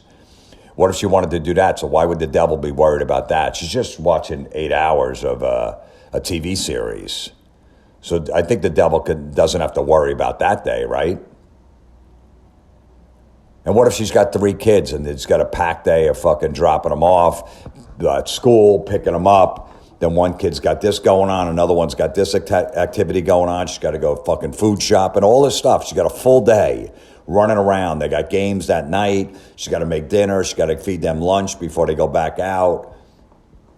Maybe she's coaching one of the kids' fucking rec basketball teams, whatever. She got a full day. Why is the devil going, oh no, she's up? The woman is just fucking running errands. What if she has to go scan some documents at fucking Staples? Why would the devil give a fuck about that? Oh, man. Holy shit, look at what she's doing now. Now she's doing the kids' laundry. She's really fucking with me. God damn it. Now, can't you put like a hex on her? Doesn't the devil do that shit? Right? Can't the devil go, I gotta calm this lady down, or you have no control over that? Because I thought you had control, because when someone does something bad, when a guy's married and he goes to a prostitute, isn't that like from the devil? Like he made that bad decision because the devil, especially if you're religious, the devil made you do that? So why can't this guy control this woman?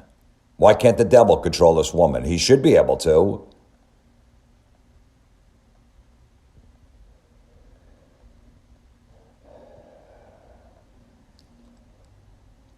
But notice that the devil's really monitoring this woman when she gets out of bed.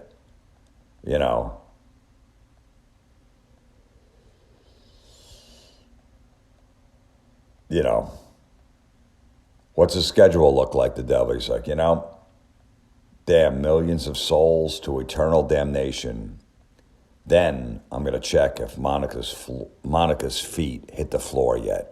Is Monica up yet? Nope, she's still fucking rolling around. Wow, she's sleeping in today. So I got a couple more hours.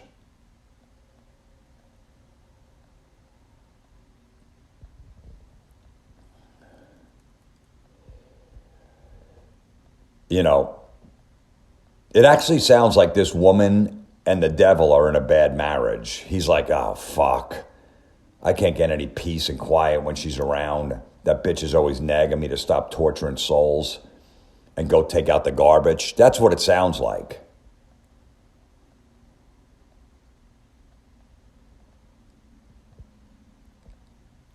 But just know, like, the devil's only worried when her feet hit the floor.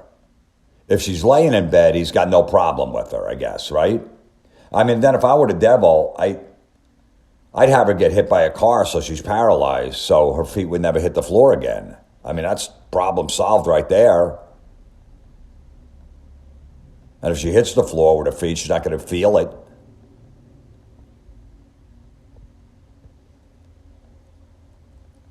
But just be that type of woman.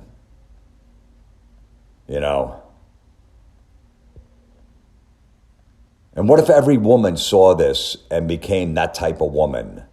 It kind of makes the devil look like, some kind of pussy, that he's worrying about all these women all the time. Like, oh, what is this woman going to do?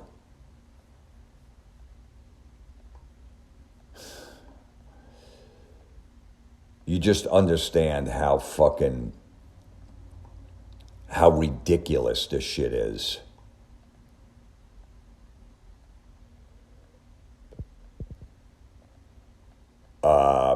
Matt sent this in. He goes, Jim, whenever somebody posts about adversity they're experiencing in their lives, people write in the comments, sending thoughts and prayers. It's an empty expression that means nothing. If somebody loses a grandparent, some twat named Karen on Facebook using the prayer emoji does absolutely jack shit to lift a person's spirits. In a country that is more atheists and agnostics than ever before, and I'm one of them, it's truly amazing how many Jesus freaks there are on the predominantly liberal Facebook. It's a good point. Listen, if you really want someone to feel better, send them fucking money. All right, instead of sending thoughts and prayers, give them a 50. Hey, what's your PayPal, motherfucker? I know you're going through some shit. Here's $50. Go drown your sorrows, motherfucker.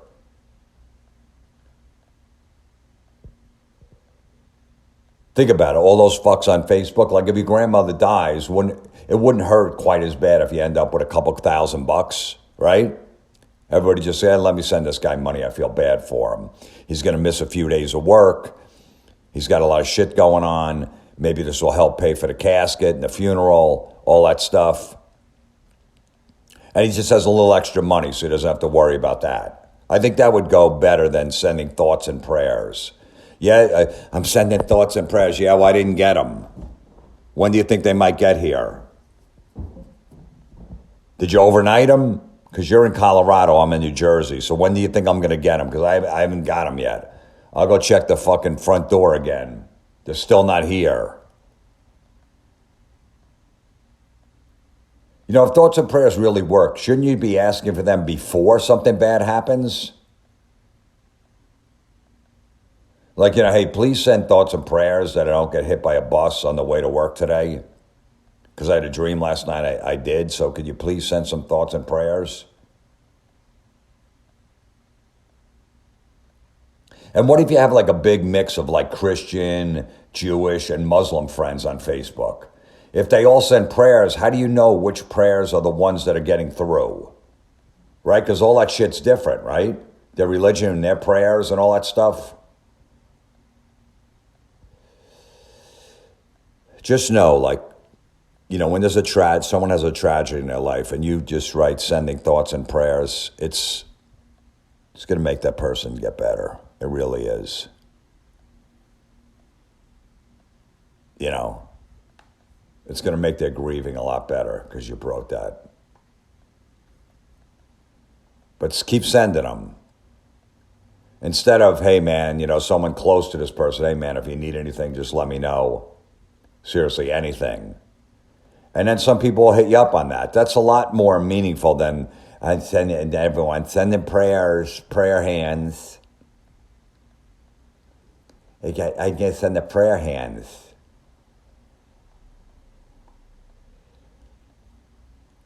Now this is one from that, what is that company? That Death Wish Coffee. You seen that with the skull and the crossbones on the, you know, it's all black. The bag of coffee they sell in a store. I've tried it before. It's okay.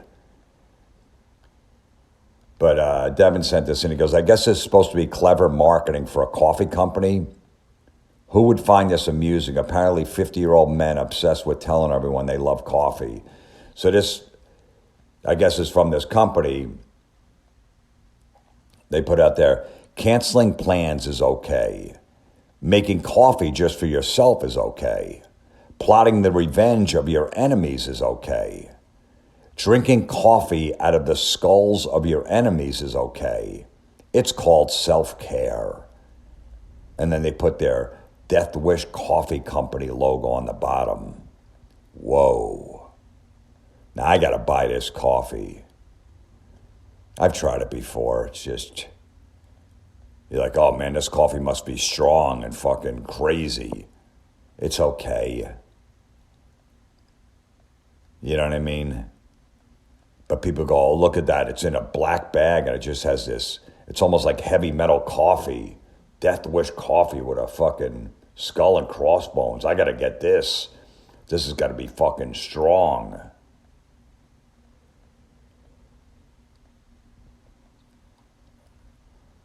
I mean, these ad people at this fucking Death Wish coffee just trying way too hard to make their product sound like they're fucking, you know, it's bad. Oh, it's fucking, you gotta be a rebel to drink this shit. It's coffee, all right? We don't need it to be a fucking badass.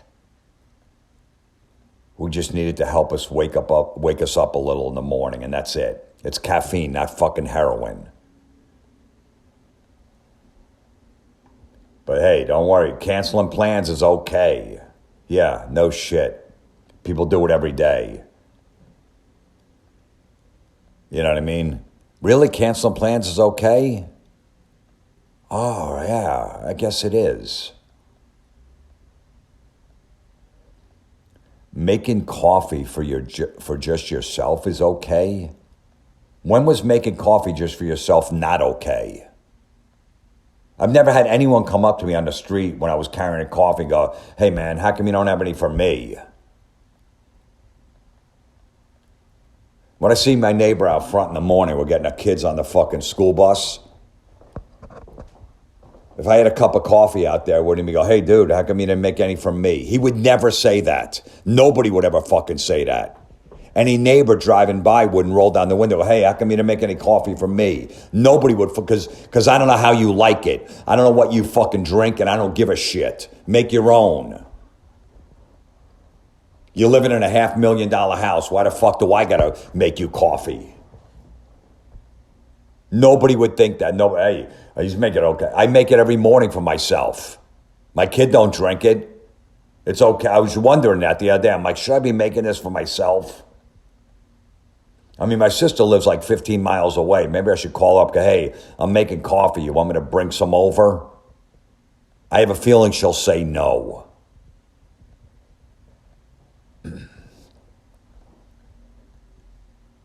And then they're plotting the revenge on your enemies is okay. What have these people at Death Wish Coffee been doing that they have all these enemies?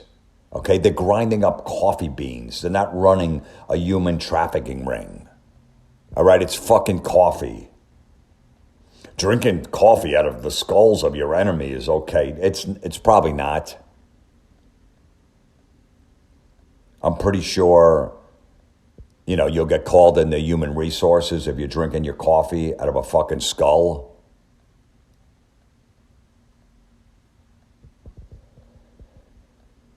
But yeah, like Devin says, 50-year-old men are going to be obsessed with telling everyone they love coffee. Like, oh man, I drink Death Wish coffee because I'm still a rebel. This is good shit because they put it in a black bag with white lettering. It's like fucking dark, man. You got to be a fucking man to drink this. Fucking terrible. I'll never buy that coffee again. I see it every once in a while. Even if it's on sale, I'm like, fuck this. But they're stupid. Canceling plans, okay, you drink the fucking coffee from your enemy's skulls.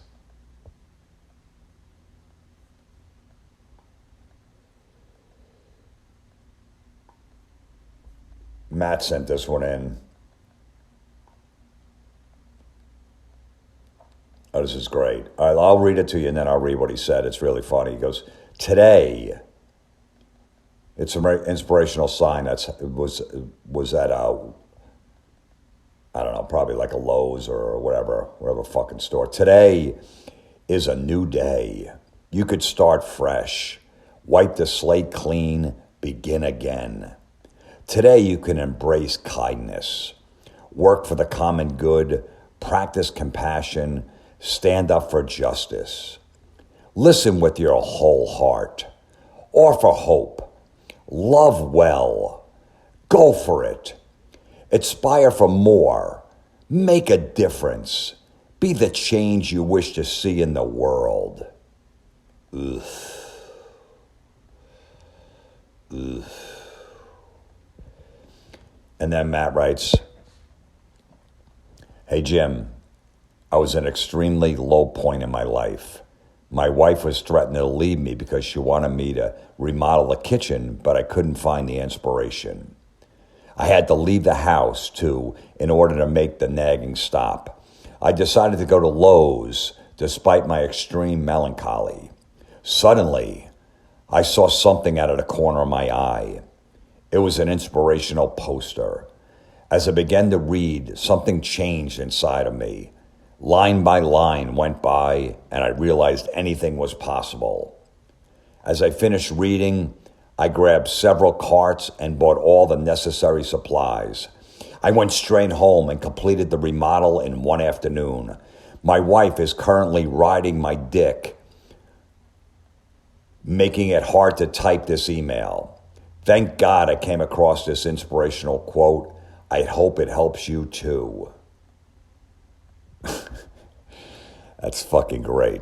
That's all he had to do was read that, and look what happened to his life. He's obviously being sarcastic, but look what fucking happened just by this. He was down in the dumps. He wasn't sure what was going on. And he read this, got his shit together, did all this stuff, and now his wife is fucking him like an animal. So just know that today is a new day and you can start fresh. You can wipe the slate clean and begin again. Why? Why do I have to wipe the slate clean and begin again? You know, there are probably things you want to change in your life, but is it really necessary to change everything? Do you have to get rid of all your friends and find new ones? You know, should you divorce your husband or wife and abandon your kids? Tell your boss you're quitting your job you've had for 20 years? Maybe you should fucking calm down and maybe do one at a time, or maybe go, yeah, even though it's fucking annoying, I can't do this. I got to stay with my wife. I don't want to abandon my kids, and I need this job. But just know on this sign, it says today you can embrace kindness, because I don't know what this person thinks you've been doing all these years. I guess you've been embracing evil. But today, you're allowed to embrace kindness, not yesterday. Today's a new day. Remember, you wiped the slate clean. And just know from this sign that you could practice compassion. Do you really have to practice it? I mean, it's not a fucking golf swing. Either you're compassionate or you're not.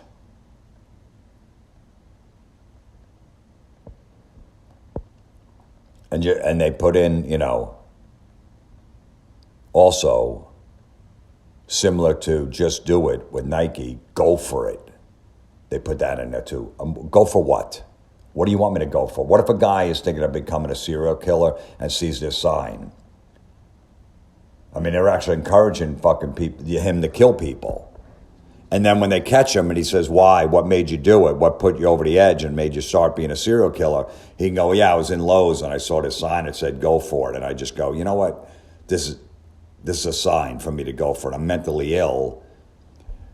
I'm a psychopath. But as soon as I read that, that's when I started going on my killing spree. That'd be great if that made the news, and then people are like, well, you don't take it. You don't do something like that. That doesn't mean go for it. Doesn't mean you go kill people. That's what he wanted to do, and he wasn't sure if he wanted to do it, and that gave him his motivation. So once again, your fucking sign means nothing.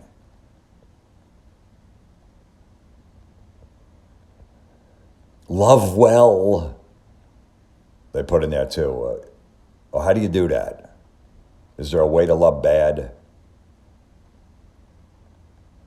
Now I have to worry about how I'm loving somebody or loving something. I got to do that now. And be the change you wish to see in the world. What if I just want to get through the fucking day without any problems? Should you really be worrying about changing the world?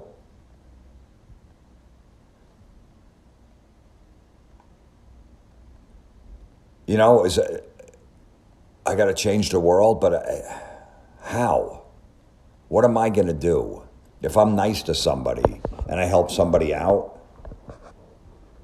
how am I changing the world? There's a lot of people in the world. It's going to be tough for me to change it. I don't have those fucking superpowers.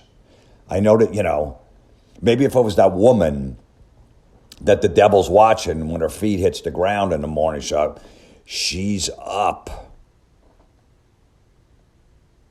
You know what I mean? Then maybe I could change the world. Other than that, I just do a few podcasts a week and I tell some dick jokes. I ain't changing anybody's life.